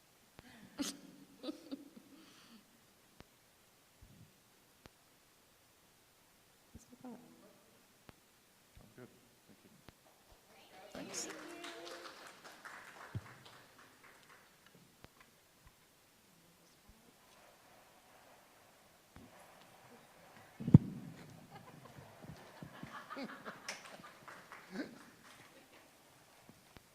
So we were talking fast and furiously during this grant. We have material. We both want a cup of caterpillars. That's Yes. established. Who knew you could order Like, caterpillar? by the cup. I'm pretty excited.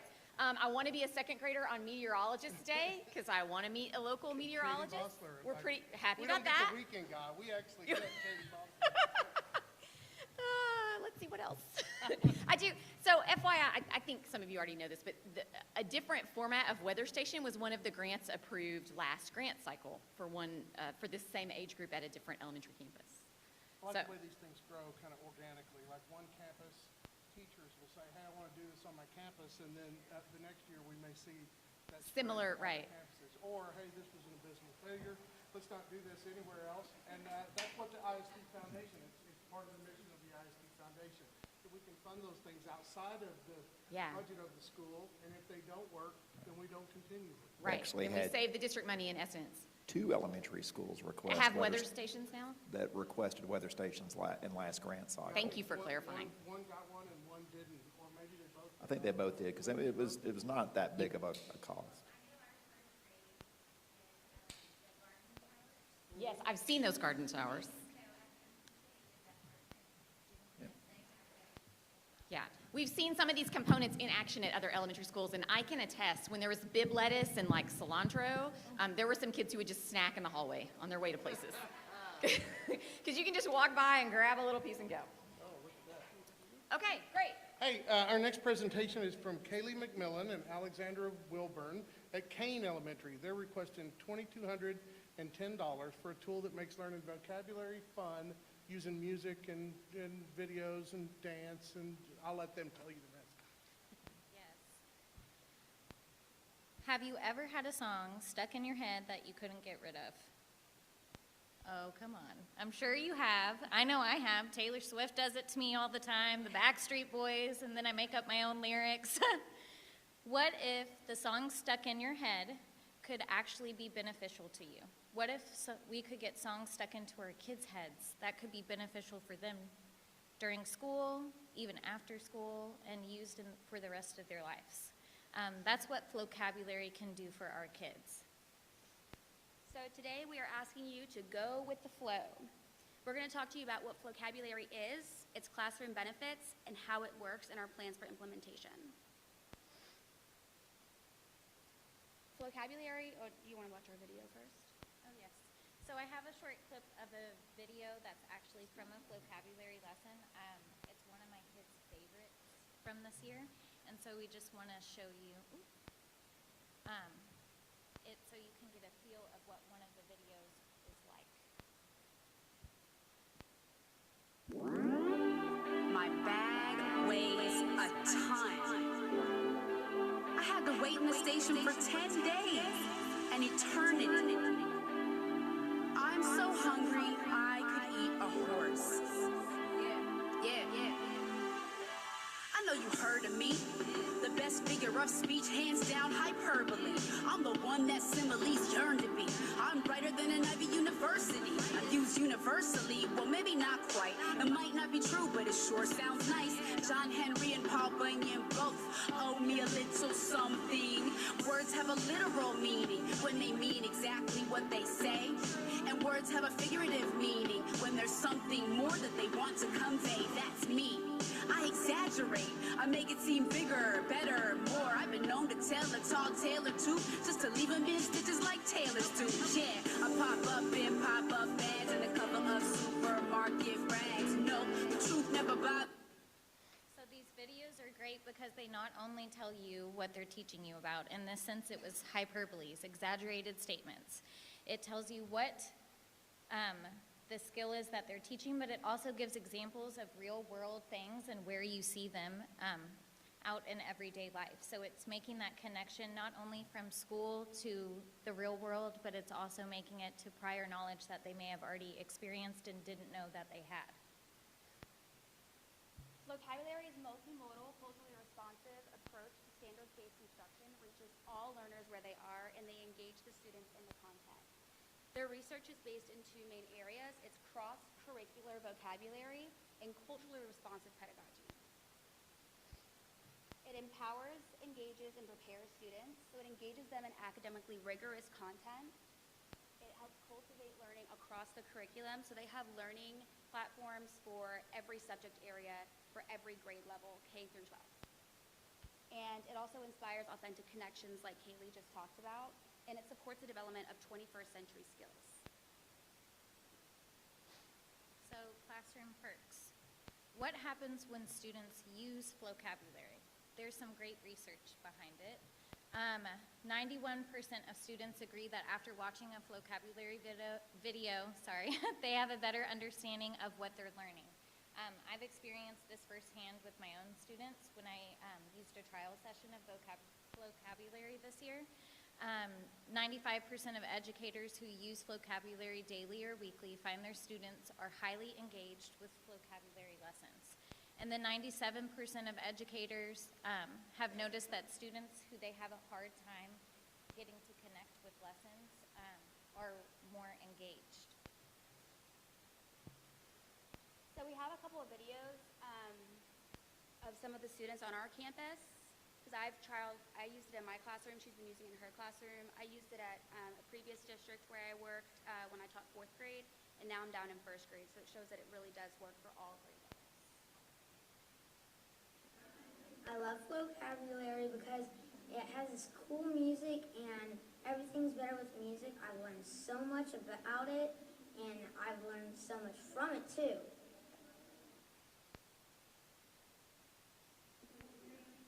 Vocabulary makes every learning fun. I like vocabulary because of the songs and how the songs teach you how to learn. I like vocabulary because vocabulary makes every learning fun. Welcome to a classroom. That's what happens. Okay, so we're going to talk to you about the how and why. So vocabulary has a very easy to follow, streamlined lesson sequence that if a teacher's unfamiliar with it or uncomfortable using it, they're able to just go on and literally click through and it tells them what to do. Lesson plans are pre-made and they're all standards aligned, which is great for a lot of teachers that are unfamiliar with a new tool to use. It's not like, here's this tool, good luck using it. They have something ready for you, ready to go for every subject you could think of. However, we also know that each classroom is different. So to expect every teacher to do the exact same thing with these components is not realistic. Every student's different. Teachers are differentiating constantly, so that's why each of these components can also be used individually and embedded to fit the teacher's style of teaching, which is what I've kind of done. I knew about the lesson sequence, but I know this year I've just been kind of playing around and really exploring it and using it in my own classroom in a way that's kind of worked for me and worked for my kiddos. And it's been awesome. Yeah, and I've done it both ways. I've used the streamlined lesson sequence, and it's, one of those things, it's on a Sunday night and you know you need a lesson for science and you don't really have one and you don't really like what's on the pacing guide. And so we go through and you can just have a whole lesson ready to go, and other times you just go rogue and you just do your own thing and you pick up just a video, or you just want your kids to review vocabulary cards in a station that they can do on their iPads, because they can each have their own individual login. So what do we hope to really accomplish by using vocabulary? We want to build classroom culture by making social and emotional learning relevant and engaging, because they also have tools for that aspect of learning as well. And we want to cultivate global citizenship by connecting content to the real world, obviously develop academic vocabulary, and make learning engaging and accessible for all of our learners. So I'm sure one of the the big questions is how are we going to get teachers to buy into this at our campus? We've obviously already bought in, but we have staff that we're trying to get to buy in too. And the biggest way is putting in the work and training our teachers. We are so thankful because vocabulary has a few different options for us to choose from if we were to get funded, which we really hope we will. In-person training is something that they offer that they can come and do. However, that would be an extra cost. There's also free training templates that we could train our peers with since we have experience using it. And so that would be the main way that we are looking at training our teachers with this program. We also already have a program on our campus called Tooting.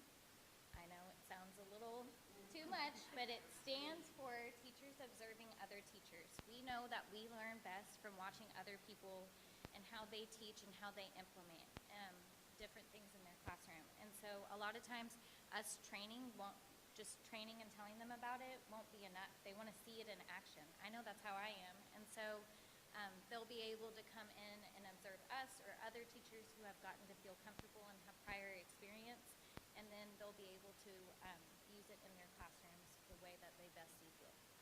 So as you know, we're asking for a little over $2,200. Guys, we're going to wrap it up and go to the questions just to keep things moving along. Look, we're on the same page, me and you. Perfect. Do y'all have any questions? I do. First off, great presentation. I like the way you stepped through the process. It's very good. So that's a one-year license for the content, correct? Is that, again, my sustainable question that I keep asking? What's your plan after that, or do you have a plan? That's a great question. We do have a plan. Once we could get buy-in on our campus, it is a yearly subscription like any other licensing that we have for any other learning programs. But our principal's already backed us on it. Our AP has bought into it. We're hoping to get PTO to buy into it and write a yearly grant because it is a relatively low cost for something that covers all content areas for all grade levels that everybody can use. Because per student, it's about $4. That was my next Yep. question. Per $4. student, it's a little over $4 a student, which We have a small campus. that's a happy kids meal. Yeah. I'm sure. I don't have children, but I buy them for myself. So I think that's how it works. I Take just me have next dogs, time. not the same. Any other questions? So How much would it cost to get the other campuses to do it? Like, is this something that could be used, so it's another $2,200 per campus? Or is this a district? If just one other campus, for example, wanted to do it, then yes, they would do the $2,200 for their campus per year. Or they do have district-wide pricing available. Yes, and it's based off of the amount of students that you have on your campus. So right now we have 502, but we went ahead and budgeted a few extras, so we have 520. That's what the about 2,200 would be buying us. So per campus, they would do if we were to do it with another campus, they would need to go through vocabulary and they would do their own pricing as well, based off of the number of students that they have. Because this program's really awesome. It also gives students online access. It connects to Clever, which is a platform that we already use in White House. And so the students can actually log on and teachers can assign them lessons. So for hybrid learning, for distance learning, things that could, our world these days, who knows what's going to happen. Yeah, I mean, I have a hybrid classroom. I have a few online students as well as in-person students, and you can imagine in first grade that's very challenging. And Seesaw is a great platform, but as far as like, well, what do I put in Seesaw? And I know a lot of teachers struggle with that, and so this would have everything ready to go for all subject areas, and it could be used in the classroom as well, where they're logging in and they're doing the work. You can assign it for stations as well. So you kind of mentioned this a little bit where my head was going with this year, kind of being a little challenging and unprecedented. How has that worked with, if you've had substitutes come in? Have you been able to hand it over to them? And how's that work? Feedback? Yeah, so if you have a substitute in your classroom for your face-to-face kids, it's as simple as they just log on to your computer, and most of our passwords are saved, and everything can be pre-assigned, and you can assign something remotely. So even if I'm out of the classroom, I can still assign something to my kids and make sure, they need something, a 6 station for, lit circles this week. I need to make sure I get on and assign that. So when they go to the iPads during lit stations, it's already done. The substitute doesn't have to do anything. Yeah, they students can just log on to Clever, and that's where they can that's like their hub. So they can access many licenses that we have through our districts, and so by adding vocabulary, You're not flowing. You're not flowing. I'm not flowing, I'm so sorry.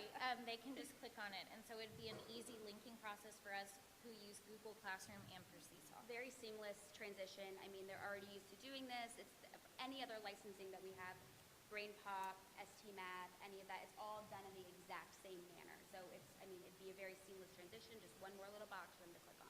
Little less than that. Who approached you about this? This was a sales call?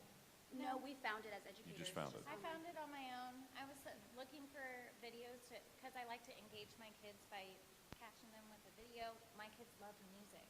I love music, and I love to sing and be kind of crazy. And so I was trying to find an intro to my lesson on hyperboles, and we were doing figurative language, and I found this video, and I was like, that's so cool. Well, I went to look back and see if they had any more and realized they only have a few free on YouTube, and that you had to get a subscription. And I was like, let me try it out and see what it's all about. And I was like, this is awesome, and my kids love it. That's why I struggled finding videos that weren't corny. Like when I taught 4th grade, like, you're not going to pull up, a cuckoo kangaroo video to teach them something. So I really struggled to find something for my 4th graders that they could relate to that, wasn't, corny or like, baby stuff, So the fact that it can translate across the age level. That's our time. Thank you. And you Hey, did wait, get- well, in between, I think it's appropriate. Conjunction, junction, what's your function? Hooking up words and phrases. So that was our version of vocabulary back in the day. Don't judge them based on that performance, I'm sorry. I'm just a Bill, sitting here on Capitol Hill. All right, we've time reached for a break time. Boom. If, I think we're overdue. if we can, let's try to reassemble at 5 minutes till, and we will start on the hour, no later than on the hour. Thank you.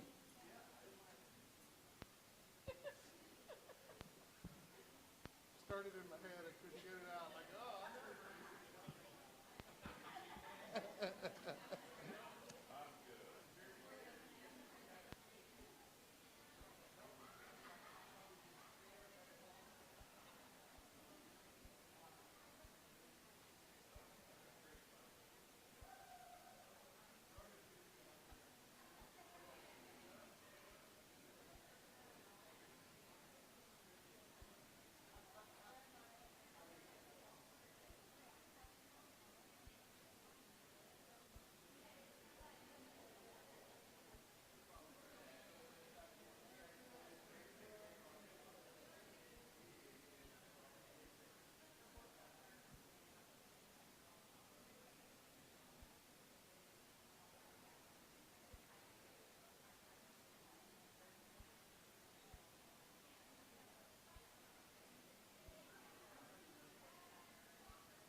already.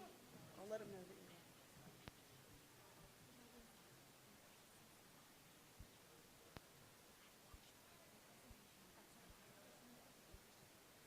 Talk to Jim. Pretend he's your kindergarten.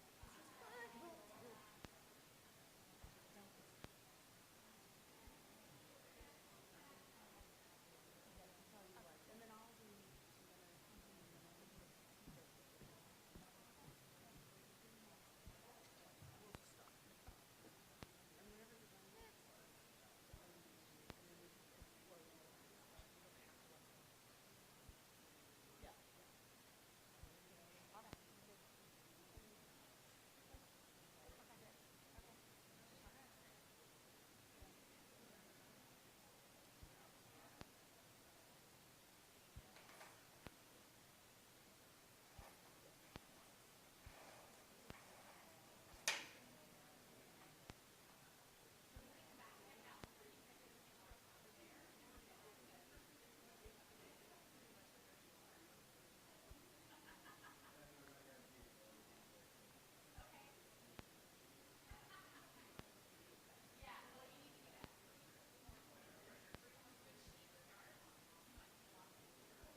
Okay, I wish we could sing again. What else could we sing? I got the song stuck in my head. She was right. Hooking up where making them say yes. What about the electric company? Remember, that was like the 6, 7, 8, 9, 10, 11, 12. All right, let's get it cranking back up. Thanks for hanging with us. The process is long but worthy. We've got two presentations only. left.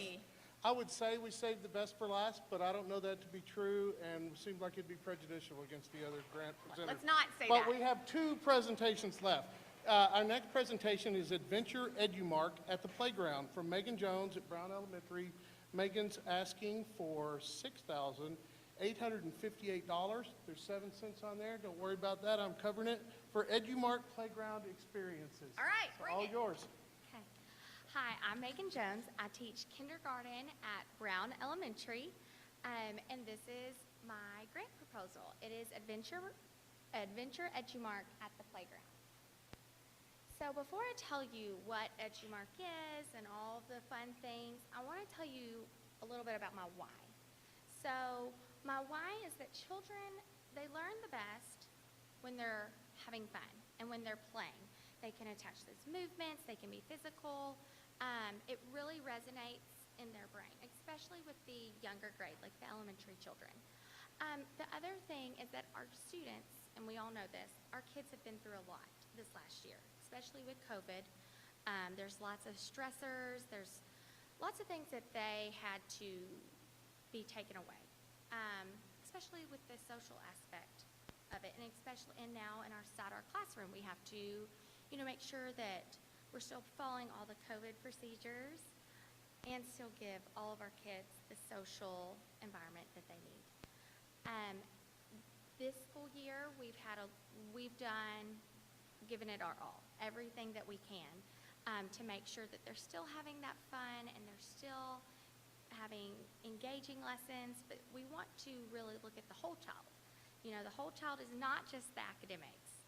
We need to focus on their physical health and their emotional health. And there's that social engagement, especially for the younger grades, they need that. So when my kindergartners came in this year, their pre-K year was cut in half. And that piece is missing. So for EduMark, what is EduMarking? This is a quick little video. It's going to show you what it is and and then I can tell you a little bit more about it.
It's a thermoplastic playground.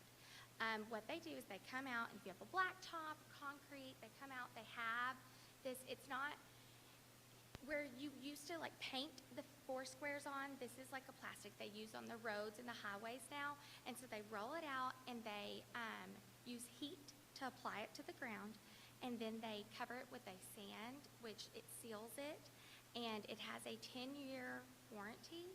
It also is slip resistant and it's chemical free. You still have those bright colors. They're still going to be the same 10 years from now. And then it's just weather resistant. So in the proposal, I'm asking for the sensory pack, which is right here, the 8-piece activity pack, and then the number card. So all those actually totals up to $10,180 in total. But EduMarking is such a wonderful company, and they believe in their product. They gave us a discount of $4,072.05, which makes my grant a total of $6,858.07. So the guys at EduMarking, when I came to them for this and I told them, hey, I would love to do this for my campus, but I'm going to write it as a grant, they sent me everything that they could, and then they came back and said, hey, we want this in your school, we want these for your kids, so we're going to give you this discount. So another reason is play. Play is essential when it comes to children's health and development. The power of play enriches children's lives in so many important ways, such as brain development, physical wellness, and academic success. The Americans Pediatric Association has research that has shown that when a child plays, it helps build their language skills, their academic skills. Sorry, I'm walking away from this. Reinforces their knowledge, and it also helps build up social development, and even when the children have stressors. My school is a Title I school, so we have a very broad and vast environment of children, and so when COVID hit and all of our students had to stay home, we had a lot of kids that had a rough time at home. You know, school's their safe spot. School is where they get their all. So we want to make sure that we can give it back to them by having this outdoor, another way to take off that stress. Okay, so this is our space. So Brown is the largest elementary school in the district. We have 644 students at Brown. Our school sits on 38 acres of land, and we have a fire lane that stretches 675 feet, which is where we would want the edgy marking space to go. Edgy mark playground will benefit daily and provide resources to STEM based staff. We're talking every student on campus, PLL, our special education that can't get to the playground out on the farm. This could be for them. And so when you shut down, it takes away, it walks away, it's for everybody. Anywhere, out of, right there, you can't get it off. But this is kind of a mock-up. This would be a whole lot bigger. But if I was to get some of this, it would look like that. So our fire lane, here's the sensory path and another. So that is my grant in a nutshell. Do you have any questions?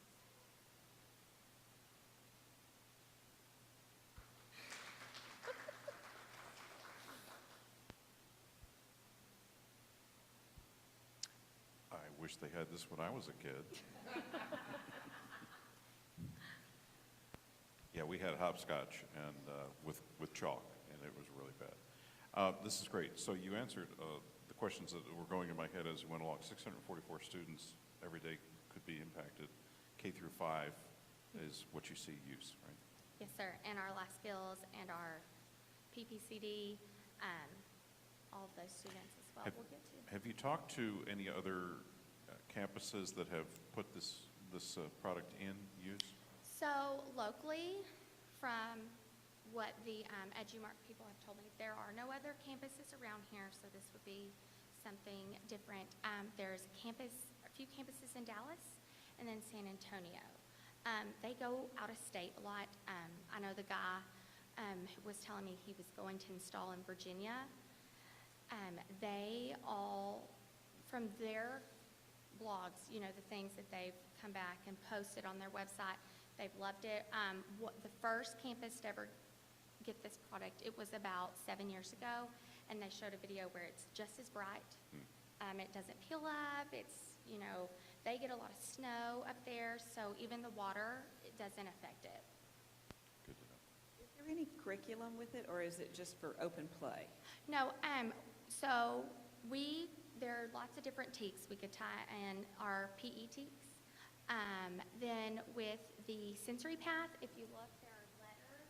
It starts off with letters and then it goes into numbers, which pre-K through first, we all have teaks for, you know, identifying letter awareness, number awareness, and then with these up here, these would be the physical education teaks that go from pre-K to fifth.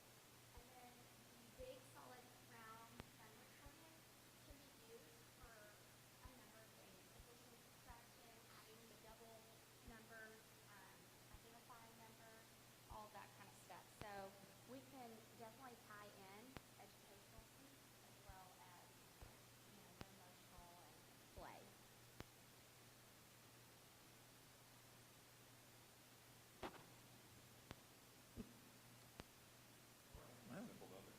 Yeah.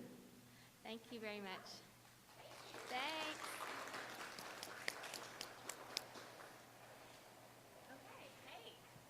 That's it. So, it's getting a little emotional, Jim. I know. Last presentation's coming up. Somehow, magically, we've gotten ahead of schedule, and that's a really great thing, because we're going to give back more of your day. We have one more presentation. I am stalling a bit because they've got to move something from the back to the front before this curtain can open. We're going to go through our regular up to 10-minute presentation, up to 5 minutes for questions, and then we get to break for a longer period of time for lunch. Okay, so give me a progress check. How much time do you need? Okay, well then I'm going to go ahead and say thank you for your patience thus far. We are here in our final presentation. In just moments, we're going to welcome Ashley Balke and Kendra Nash from Brown Elementary. Megan was just from Brown. This is another presentation from Brown. This final grant request is called It's Not Rocket Science. This team is asking for $4,000, $3,923 for their pre-K students to explore science through hands-on material. Let's welcome them in.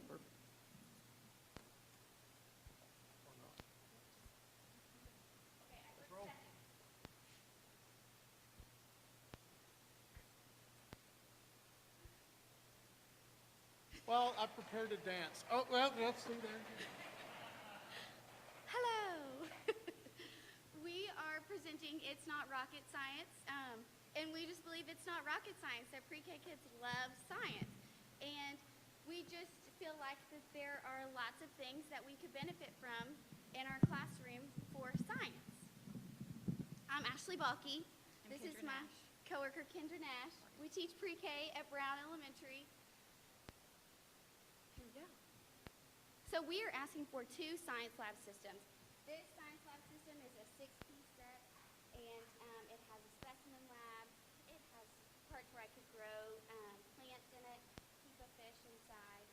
It also has 2 magnetic labs, and a lot of the pieces can be used for different things in the classroom. We're asking for 2, 1 for each classroom. We're also asking for 2 light tables for our tabletops. They can be used for math and science, honestly, but we would like to use them for mostly science materials in our science center. And then I'm also asking for 12 science theme boxes. These are boxes that have all the materials in them for science centers. So if we're working on farms, if we're working on life cycles, me and my body, those are a lot of things that we work on in pre-K. It has a tub. It has everything I need in it to teach my mini lesson and then send them to their center to work independently. And then we're also asking for the theme books to go with it. I know as a pre-K teacher, I don't have as many science books as I would like to have. I depend on our library a lot, and that's if somebody else isn't using them. These are geared more towards our students and are more on their level, have bigger pictures, bigger words, things that they can actually use. Students are going to learn about life cycles, seasons and weather, plants, space, earth and environment, their 5 senses, food and nutrition, health and safety, farms. Those are just some of the themes that are in the boxes, and these are things that we teach through pre-K outcome framework. We use Frog Street as our curriculum, but we use pre-K outcome framework as more of a scope and sequence, and so that kind of keeps us on track. Including the community, we would like to challenge the other pre-K classes on other campuses by having them plant seeds, and they may not have the same specimen, but they could do something close to the same, and then we'll complete a science experiment with some of their materials as well, and then we would like to Google Meet with them and figure out what worked for them, what didn't work for them. And this would include the students, because then they could talk to their other peers in the district about, well, I did this and it worked, or I did this and it didn't work. And that seems kind of big for pre-K, but they love to talk. So we would also like to have other visitors come in and discuss different themes. I know that that's kind of a touchy subject right now, so we could also do Zoom or Google Meet. But, for example, I would love to have a farmer come in and discuss kind of what they do on a larger scale. We have a garden ourselves in pre-K, but it's cute. It's small. It's not a farm. And then our third graders do a big thing on space, and so we would love to have a third grader or a group of third graders from the campus come in and talk to them about space and some of the things that they learned. And then also a nurse or a doctor come and talk about health and safety. Those are just some examples. What I'm hoping to achieve. We are hoping to achieve some independent learning. Science, we teach science for about 30 minutes a day, but I just feel like they love it so much that once we do that mini lesson, I would love for them to be sent to their center and be able to do it on their own. I have always said that we are raising independent little humans. They have depended on their parents for so long that now I want them to be able to do things on their own and not depend on an adult being right there on top of them at all times. Exploration, observation, hands-on learning, lots of experiments, and lots of engaged learning. Implementing the science centers.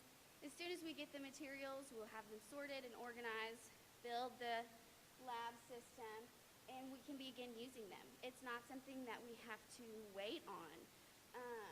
And then it'll take some time to teach them how to use all of the materials because they're 4.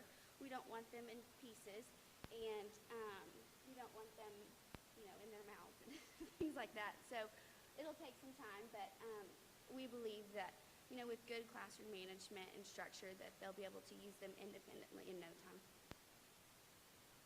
And then our budget. I'm asking for 2 of each item for both pre-K classes at Brown Elementary. Funding for both of these classrooms would cost us $3,923.82. Shipping is free, obviously, all those details. But the science lab systems, they're $538.92 a piece. The light table is $179. The 12 sets of theme books would be $465, and then the 12 theme boxes is $778.96. Some challenges that we may face. Replacing items that break or go missing in each of the tubs.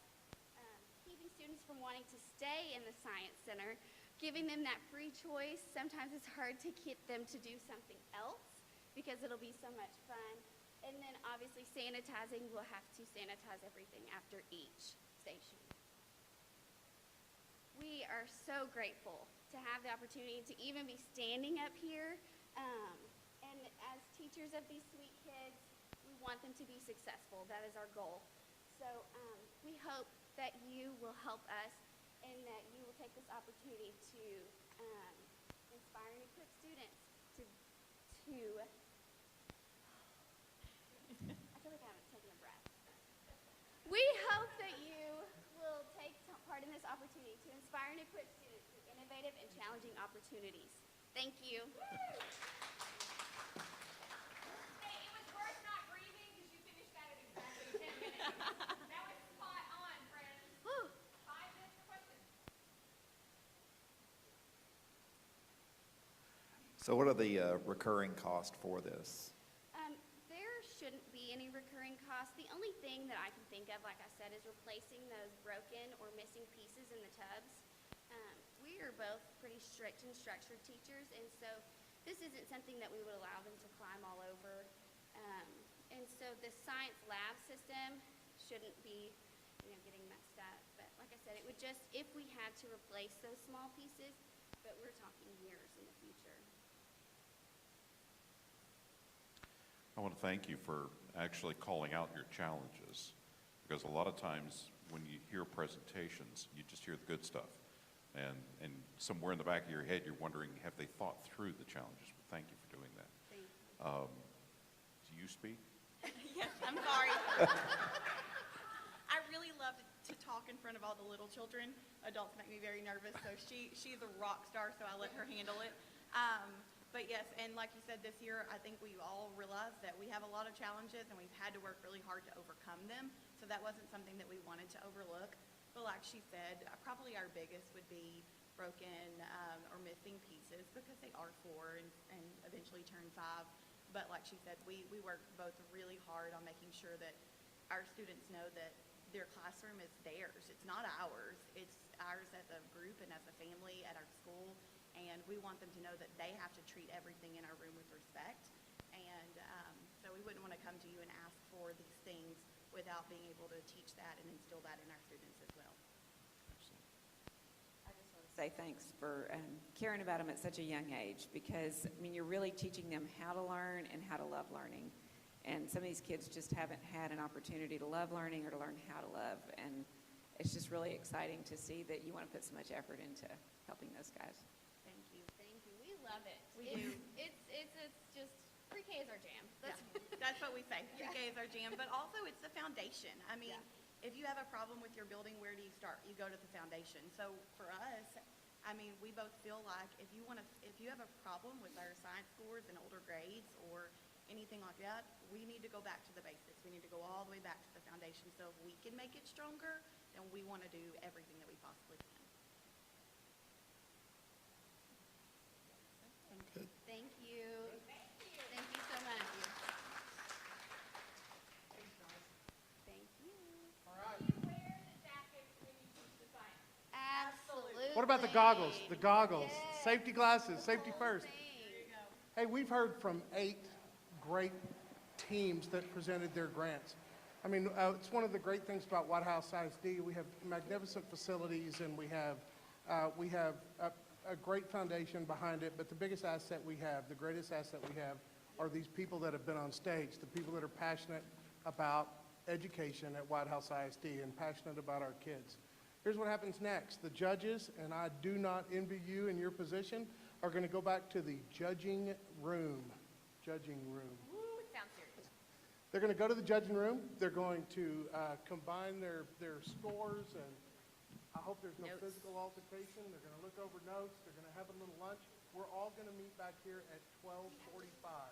So at 12:45, we're going to announce. Am I right about that? Yeah. Oh, we're definitely announcing winners. You will know today. Yeah, we personally might not be doing that job. We have loved being with you. Whoever you see next, and it might include some fancy dress and a mustache on a lady, if you were here at the beginning. Whomever you see next to welcome you back from lunch will be just as excited as we are to see results. That's coming up next. We may have cash. You never know. There's a rumor that we'll just be handing out cash at 12:45. Rumors and you don't spread. want to miss that. You don't want to miss that. It could be raining cash. Enjoy lunch. We'll see you back.